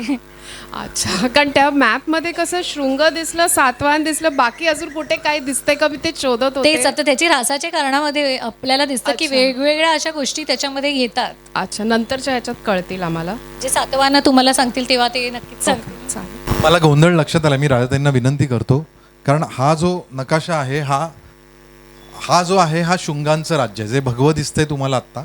थोडा आधीच जरा तो मौर्यांचं राज्य दाखव. हां राजाताई, हे अख्खं एवढं जे मौर्यांचं जे राज्य आहे याचे तुकडे होताना त्याचे तुकडे तुकडे झाले आणि मग ते आता जो आपण बघितला जो सेंट्रल पार्ट जो होता तो शुंगांकडे आला आणि बाकी सगळेच असे होते. नंतर मग ते सातवाहनाचे जे आले ते खालून म्हणजे डेक्कन ज्याला आपण म्हणतो तिथून आले. म्हणजे आपण म्हणू शकतो की हा जो भाग आहे प्रतिष्ठान वगैरे हे सगळे नंतर असे आले. सो त्याचं ते ब्रेक होत गेले आणि वेगवेगळे आता जसं कलिंग वगैरे जे आंध्र होते त्यांनी आधीच सुरुवातीला स्वायत्त होऊन राहिले ते असं, आणि ते वेगवेगळे त्यांनी आपले राज्य तिथे सुरू केले. सो तो आपल्याला एक वेगळे संदर्भ दिसतो. आता तुम्ही जी कल्पना चांगली सुचवली की असं आपण पुढे कुठच्याही कोणाच्याही लेक्चरमध्ये असा एक मॅप की ज्याच्यामध्ये हा जो गोंधळ होतो आहे की कुठचं समकालीन काय आहे ते एक जर दाखवला तर त्याचा म्हणजे श्रोत्यांना ते त्याचं जास्ती पटवून देऊ शकतो आपण असं. मॅम राधा मॅम,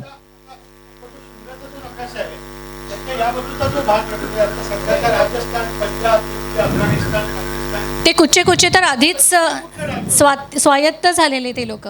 सो असं सेंट्रल असं काही नव्हतं. सो शुंगांनी कसं केलं की ते एक सेंट्रल असं हे गव्हर्नमेंट केलं म्हणून ते आपण त्याचा असा मोठा विस्तार दिसतो. मॅम म्हणजे जर तुम्ही त्यांच्याच सगळ्या प्रश्नांचं उत्तर म्हणून बघू शकतो की आपल्याला ते दिसून येतं की इथे मॅमनी सांगितलं की इंडो ग्रीक. हो. सो इंडो ग्रीक हा तो पट्टा जो तुम्ही विचारताय ना वरचा, तर इंडो ग्रीक तिकडनं हल्ला करणार. सो तो पट्टा तेवढा कव्हर झाला. इकडनं मग जर एक सेंट्रल राज्य गेलं तर ऑब्व्हियसली मायनर राज्य लगेच तो पॉवर होल्ड करायला सुरुवात करणार. सो वरून जर इंडो ग्रीक आले तर इकडे शुंगचा तो मॅपमध्ये तुम्हाला तो दिसून येतो. पुढचा जो मॅप आहे तो हां, आता शुंग एम्पायर इकडे सुरू झालं तर त्यानंतर खाली जे वेगवेगळे साम्राज्य दिसून येतात. सो वरून इंडो ग्रीक ते इंडो ग्रीक सिटीज तुम्हाला दिसून येतील या सगळ्या. इकडे शुंग. इंडो ग्रीक त्यांनी जो उल्लेख केलाय ना त्याच्यामध्ये आता तुम्ही आत्ताही बघू शकता की इकडे इंडो ग्रीक सिटीज दिसतात, बरोबर आहे. म्हणजे याचा अर्थ तिथे भारतीय राज्य नव्हतं. कळतंय? आपण भारतीय राजघराण्यांचा इतिहास करतो. ज्या वेळेला मगध साम्राज्य ज्या वेळेला विस्कळीत होतं किंवा ते ऱ्हास होतं, त्यावेळेला त्याचे तुकडे पडतात. ते तुकडे कोण घेणार? शत्रू घेणार. तर पहिला शत्रू जे आत्ता इथे मायकल सांगत होता, त्यानुसार सगळा हा पोर्शन जो आहे या बाजूचा, तो ग्रीक लोकांच्या आक्रमणाचा आहे, अलेक्झांडरचा. आणि त्यामुळे इथे तुम्ही बघितलं तर इंडो ग्रीक सिटीज, अलेक्झांड्रिया असेल, सागाला असेल, हे सगळे जे आहेत या सिटीज निर्माण झाल्या या ग्रीक इंडो, भारत आणि ग्रीक यांच्या समन्वयातनं झाल्या. पण इथे राज्य भारतीय नव्हतं, ते गेलं. मौर्यांचं राज्य तिकडनं गेलं. पण मग राज्य त्यावेळेला कोण होतं? तर हीच अंदाधुंदी परिस्थिती असते. आपल्याला लक्षात घेतलं पाहिजे कुठकुठल्या प्रांतात आहे. त्यामुळे इथे अंदाधुंदी परिस्थिती. आणि अजून एक सांगतो तुम्हाला, भारत स्वतंत्र झाल्यानंतर सुद्धा पहा, पाळमुळं मी मुद्दामून सांगतो, तुम्ही हा प्रांत जर बघितला, हा कायम आक्रमणाखाली आल्यामुळे अजूनही या प्रांतामध्ये भारतीय संस्कृतीचे प्रमाण कमी आहे. आजही तुम्ही नीट लक्ष नाही घेतलंय. बघा, तुम्ही जर पंजाब पासून पुढे पाकिस्तान आणि अफगाणपर्यंत गेलात, पुढे जो कधी काळी भारताचा भाग होता, त्याच्यामधली स्थित्यंतर अशी आहेत की इथे भारतीय राजघराणी कमी नांदल्यामुळे, किंबहुना एक संध असं कुठलंच राज्य निर्माण न झाल्यामुळे कायमच या प्रांतामध्ये भारतीय संस्कृतीचा जो प्रवाह होता तो खंडित झाल्यामुळे आजही आपल्याला तिथे भारतीय संस्कृती प्रॉमिनंट दिसत नाही. पण तीच तुम्हाला या अख्ख्या भारतात दिसते. हे मी का सांगतोय?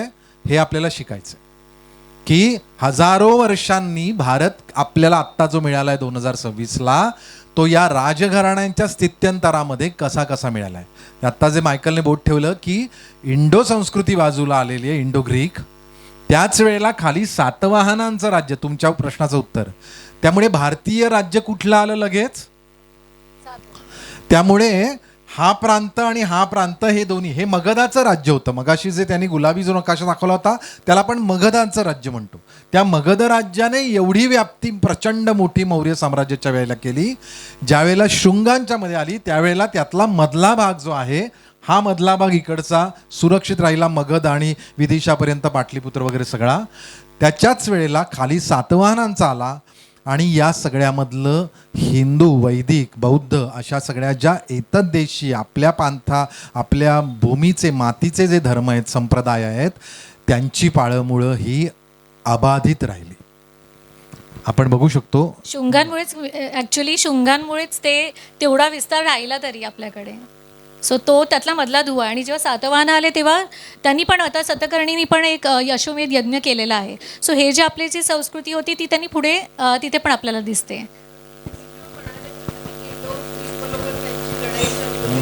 तो पट्टा आहे. मी आता मांडतोय ना तसं मांडायला. अच्छा, तुमच्या ह्याच्यामध्ये तुम्ही यायची घेत असाल मध्ये? नाही, ते वायव्य नॉर्थ वेस्टर्न फ्रंटियरच्या इथून ते येत होते असे. त्याच्यामध्ये ते हे आलं पाहिजे. सुंदर. मला असं वाटतं विषय स्पष्ट झाला ना. म्हणजे राधाताईंनी जे मांडलं होतं त्याच्यामध्ये जर समजा तुमच्या प्रश्नांना काही उत्तर देताना काही जर सांधे जर जुळवायचे असतील तर तेवढाच फक्त मी भाग केला की सोपं केलं. कारण काय आहे की त्याच्यात राधाताईंची चूक नाही आहे. राधाताई या इतिहास अभ्यासक असल्या तरी देखील त्या विद्यापीठाशी किंवा अकॅडमिक क्षेत्राशी, कॉलेजांशी अशा प्रकारे त्यांचे विभाग आहेत, त्यांच्याशी संबंधित आहेत.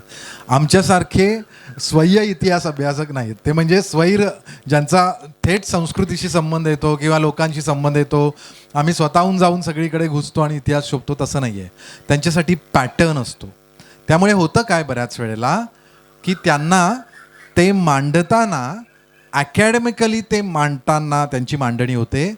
तुमच्या प्रश्नाचं उत्तर देताना मला मध्येच तोंड घालायला याच्यासाठीच लागलं, कारण यामधला सांधा जो आहे की समाजाला इतिहास सांगताना तो त्यांच्या भाषेत, त्यांच्या मनात, त्यांच्या ह्याच्यामध्ये जसा जाईल तो त्यांनी तो मांडला खूपच सुंदर. पण त्यातलं जे तुम्हाला, मला असं जाणवलं की त्यात तुमच्या ह्याच्यात शंका काही राहत आहेत, तर तेवढाच फक्त मी सांगा की ज्याला आता मायकलनेही मदत केली की काय चालतं आपण आणि मी प्रयत्न अशू करूया आपण की तुणीरला पण मी किंवा बोरली भागाला बघा, म्हणजे विचार करा, आपल्याला इथे एखादं असं भारताच्या नकाशाचं मॉडेल बनवता येईल का, ज्या नकाशावर त्या राजवंशातला हे चालू असताना आपण तेवढाच भाग फक्त एका विशिष्ट रंगाने आपण दाखवू, म्हणजे लोकांना ते रजिस्टर्ड होईल की आता हे चालू आहे. नक्कीच बरोबर. पुढच्या वेळेला त्याच नकाशामध्ये तो रंग दुसरीकडे जाईल, तिसरीकडे जाईल. तर मला असं वाटतं नकाशाबरोबर संस्कृतीची वाटचाल, कालखंडांची वाटचाल, भौगोलिक वाटचाल या सगळ्या लोकांना खूप सरळ, सुटसुटीत आणि स्पष्ट होतील. तसं जर आपल्याला करता आलं या कट्ट्यावरती तर सगळ्या बोरिवली भागातल्या लोकांनी विचार करा आपल्याला काय करता येईल.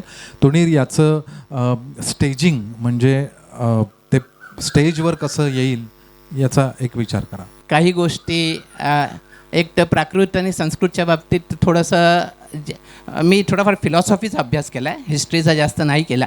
पण त्याच्यात असं दिसतं, साधारण माझी असं समजूत अशी झाली की प्राकृत जास्त वाईड स्प्रेड होतं आणि प्राकृत ही प्राकृतिक होती आणि प्राकृत भाषा, माझी समज आहे, मी चुकीचं असेल, आणि प्राकृतिक भाषा ग्रॅमॅटिकली बरोबर नव्हती.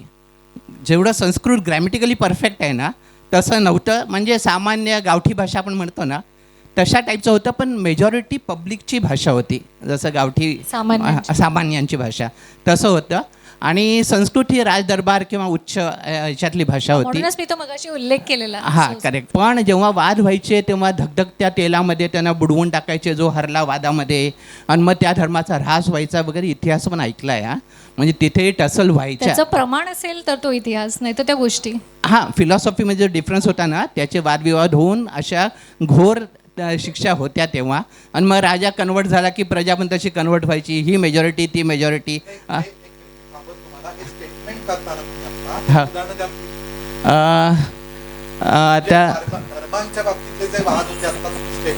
हो हो, लोकांना कळू द्या. Yes yes. नाही, हे जे पण मी सांगतोय ना त्यात कुठलंच काल्पनिक नाही आहे किंवा माझ्या मनात असं काही नाही आहे. Yes yes. मी जास्त करून धार्मिक अभ्यास केला आहे ना, त्याच्यामध्ये बरेचसे तुम्हाला एक साधारण एक उदाहरण देतो की एक भद्रभाऊ स्वामी म्हणून झाले होते, जे मी वाचलं आहे, जैनांचे धर्मगुरू होते. आणि त्यांनी काय केलं, एक नवकार मंत्र जो आहे जैनांचा त्याचं संस्कृत ट्रान्सलेशन केलं. म्हणजे ते 9 हे होते वाक्य, तर त्याचं एक वाक्यात केलं, नमोर सिद्धाचार्य सर्व साधुभ्य, म्हणजे ते 9 याचं एकच वाक्य संस्कृतमध्ये केलं. तर त्यांना जैनांनी कठोर शिक्षा दिली. का तर तुम्हाला नवकार मंत्र जो अनादी काळापासून आहे त्याचं तुम्ही संस्कृत ट्रान्सलेशन करायचं राईट तुम्हाला नाही आहे. आणि त्यांनी का केलं तर राजदरबारात संस्कृत भाषा चालत होती आणि संस्कृत जैन धर्माला सांस्कृतिक म्हणजे राज्य दरबारात मान्यता मिळावी म्हणून त्यांनी हे येतं. आणि अशा बौद्ध आणि जैनांचे आता तसं मी नावं नाही घेऊ शकत, पण वाचलेलं आहे आणि ही फॅक्ट आहे. तुम्हाला मी त्याचा रेफरन्स देऊ शकतो, मला एकदा बघावं लागेल. नक्कीच. एक अत्यंत जबाबदार इतिहास अभ्यासक म्हणून मी हे स्टेटमेंट खोडून काढतो. हां, यासाठी कारण म्हणजे राधाताई त्यांचं भाष्य करतील, पण मी खूप जाणीवपूर्वक सांगतो, प्रत्येक धर्माच्या या निश्चित अशा, धर्म म्हणण्यापेक्षा संप्रदायाच्या निश्चित अशा परिकल्पना, रूल्स, रेग्युलेशन, म्हणून त्याला आपण संप्रदाय म्हणतो. त्याला ग्रंथ असतात, त्याला त्याचे विधिविधान असतात, तत्त्व असतात. त्या तत्वांच्या विरोधात त्यांच्याच संप्रदायातला जर कोणी काम करत असेल तर त्यावेळेला त्या संप्रदायातल्या लोकांनी त्या माणसाला तिथे शिक्षा दिली आहे. याचा अर्थ 2 धर्मांमधली वितंडवाद आहे असा होत नाही. एक भाग मी त्यांच्याच उदाहरणालाच उत्तर देतोय. दुसरं, समाज ज्या वेळेला विघटित होतो त्यावेळेला आपण आत्ता जे मी एक मोठं उदाहरण म्हणूनच मी मगाशी दिलं, जे राधाताईंना मी अजून स्पष्ट करायला सांगितलं की बौद्धांच्या स्तूपाला हिंदू राजा वेदिका बांधतो आणि ती वेदिका हे एव्हिडन्शियल होतं आहे, आर्काईव्ह एव्हिडन्स आहे. त्याच्यावरची शिल्प हे आर्काईव्ह एव्हिडन्स आहे. ते कुठल्या तरी एखाद्या ग्रंथातलं भाग नाही किंवा नंतर आलेल्या अभ्यासकांच्या तत्वातला किंवा तर्कांचा भाग नाही. तो वस्तुतः त्याला तुम्ही आर्काइव्हल एव्हिडन्स, पुरातत्वीय विभाग म्हणू शकता की स्तूप हा आधीचा आहे मौर्य काळाचा आहे, जो गौतम बुद्ध किंवा बौद्ध संप्रदायाचा आहे. पण त्याच्यामध्ये नंतर आलेल्या शुंगांनी ज्यावेळेला वेदिका कंपाऊंड बांधलं, ज्यावेळेला प्रदक्षिणा मार्ग बांधला, त्यावेळेला त्याचं तोरण, आज बघा ना तुम्ही, आज जर बघितलं तर आपण एक मी साधं उदाहरण देतो की बाबासाहेब आंबेडकरांचं आपल्याकडे चैत्यभूमीला स्मारक आहे, त्याचं गेट बघा. आता ते गेट तर तुम्ही त्याचं डिझाईन बघितलं आणि आत्ता जर मी हे असं सांगितलं धाडसाने की हे शुंगांचं म्हणजे वैदिक धर्मातून आलेलं अशा तोरण, अशा कलेचं स्थापत्याचं उदाहरण आहे, हे अशा पद्धतीने बौद्धांमध्ये नव्हतं, असं जर मी म्हटलं तर वाद होतील की नाही? लगेच वाद होतील. कारण आपण आत्ता इतके खूप स्ट्रॉंग आपण वाटले गेलो होतो, पण ते त्यावेळेला नव्हतं. आणि नव्हतं का मी सांगतोय, पुन्हा पुन्हा सांगतोय, म्हणून मी यांचं स्टेटमेंट खोडलं. कारण एव्हिडन्शियल, तुम्हाला एव्हिडन्शियल देताना चंद्रगुप्त राजा हिंदू आहे, अशोक बौद्ध आहे, तो बौद्ध होण्यापूर्वी हिंदू आहे, राजाचा पुत्र बौद्ध हिंदू, राजाचा पुत्र जैन, राजा जैन किंवा पुत्र हिंदू, हे सगळं ज्या समाजामध्ये चालत होतं एकाच वेळेला, तो समाजाचा भाग आणि धर्मपंडित किंवा धर्मतत्वज्ञान किंवा संप्रदाय प्रचारक यांचा भाग, हे दोन्ही पृथकरित्या अभ्यासले पाहिजेत. अजून स्पष्ट करतो की त्यांनी आत्ता जे उदाहरण दिलं की कठोर शिक्षा दिली, ती कठोर शिक्षा कोणी कोणाला दिली? तर त्या संप्रदायाचं पालन करणाऱ्या अशा एखाद्या व्यक्तीला, त्या संप्रदायाच्या प्रमुख अशा तत्व सांगणाऱ्या अशा धर्मपंडिताने किंवा प्रमुखाने असे दिलेली आहेत. याचा अर्थ दुसऱ्या धर्मीयांनी त्यांना ती दिलेली नाही. मी मुद्दामून स्पष्ट करतो, कारण आपण ज्यावेळेला काहीतरी आपण वाचतो त्यावेळेला त्याचा बृहद असा मॅप आहे. मी आधी स्टेटमेंट केलं असतं मी 25-30 वर्षापूर्वी, पण 25-30 वर्षाचा समग्र व्यापक अभ्यास केल्यानंतर असं कुठलंही स्टेटमेंट करणं आपलं धाडसाचं होतं. कारण आपण काहीतरी एक ग्रंथ वाचलेला असतो, 2 ग्रंथ वाचलेले असतात, पण त्याचा साकल्याने अभ्यास, जसं राधाताईंनी मगाशी सांगताना त्या इतिहास एन्शियन इंडियन कल्चर या विभागाच्या प्रमुख आहेत. एन्शियन इंडियन कल्चर म्हणजे भारतीय पुरातत्व आणि प्राचीन शास्त्र जे आहे, त्या शास्त्रामध्ये आता अजून एक स्टेटमेंट मी बघितलं की प्राकृत आणि संस्कृत, कुठलीच भाषा ही गौण नाही आणि ती नव्हती. ज्या वेळेला राजांनी प्राकृत वापरलं त्यावेळेलाही प्राकृत गौण नव्हतं, किंवा राजांनी संस्कृत वापरलं त्याही वेळेला ते संस्कृत गौण नव्हतं. ऋग्वेदाचं संस्कृत आणि महाभारत रामायणाचं संस्कृत या संस्कृतमध्येच भिन्नता आहे. त्यामुळे भाषा ही गौण किंवा त्याचं व्याकरणदृष्ट्या नाही असं नसतं. उदाहरणार्थ एक नंतरच्या कालखंडात जसं अनेक पटकन म्हटलं त्याप्रमाणे आपल्यामध्ये एक अत्यंत मोठी भूमिका एकनाथांनी घेतलेली आहे की संस्कृत देवे केली तर प्राकृत काय चोरापासून झाली. हे ज्यावेळेला एकनाथांसारखे महान अभ्यासक, इतिहासकार आणि संत सांगतात त्यावेळेला त्यांनी त्यांच्या काळाच्या पूर्वीचा काही अभ्यास परंपरेने आलेला केलेला आहे, आपण लक्षात घेतलं पाहिजे. त्यामुळे संस्कृत ही भाषा म्हणून स्वतंत्र भाषा आहे, प्राकृत ही स्वतंत्र भाषा आहे. या सर्व भाषांनी भारतीय भाषांचा जन्म आहे. त्यामुळे तुम्ही जर बघितलं तर भारतीय भाषा आत्ता ज्या आपण बोलतो सगळ्या, त्याच्यामध्ये संस्कृत आणि प्राकृत इतकंच नाही तर यानंतर आलेल्या सगळ्या आक्रमकांच्या म्हणजे ग्रीक असतील, डच, पोर्तुगीज, फ्रेंच, इंग्रज, फारसी, मोठा कालखंड इस्लामी आक्रमकांचा आहे, या सगळ्यांच्या शब्दांनी ते समृद्ध झालेलं आहे. सगळ्यांचं व्याकरणसुद्धा त्याच्यात आलेलं आहे. त्यामुळे आपल्याला हे असं म्हणणं आपण ज्यावेळेला करतो त्यावेळेला इतिहासाच्या कसोटीवर, अभ्यासावर, पुराव्यांवर आणि आर्कायव्हल रेकॉर्डवर हे टिकत नाही. हे मी का स्पष्ट करतो आहे? कारण जाणकार इतिहासप्रेमी म्हणून तुम्ही व्यापक दृष्टी ठेवा. आजचा कालखंडातले मतभेद किंवा काही जे असेल, पूर्वी आपल्याकडे किती समृद्ध आणि व्यापक आहे आणि आता आपण किती काय काय गमावलं आहे त्याचा हे करून कारण इतिहास शेवटी कशासाठी असतो? आपलं जे काही मोठं होतं ते आत्ता आपल्याकडे जर नसेल तर ते पुन्हा मिळवून पुन्हा मोठं होण्यासाठी आहे ना. इतिहासाचं पुराण काळाने सांगितलेलं आहे की मार्गदर्शन इतिहास करतो आणि त्याचा वापर आपण तसा केला पाहिजे असं मला वाटतं. आजचा भाग इथे आपण संपवूया. मी आशुतोषला विनंती करतो की त्यांनी आभार प्रदर्शन करावं. नमस्कार.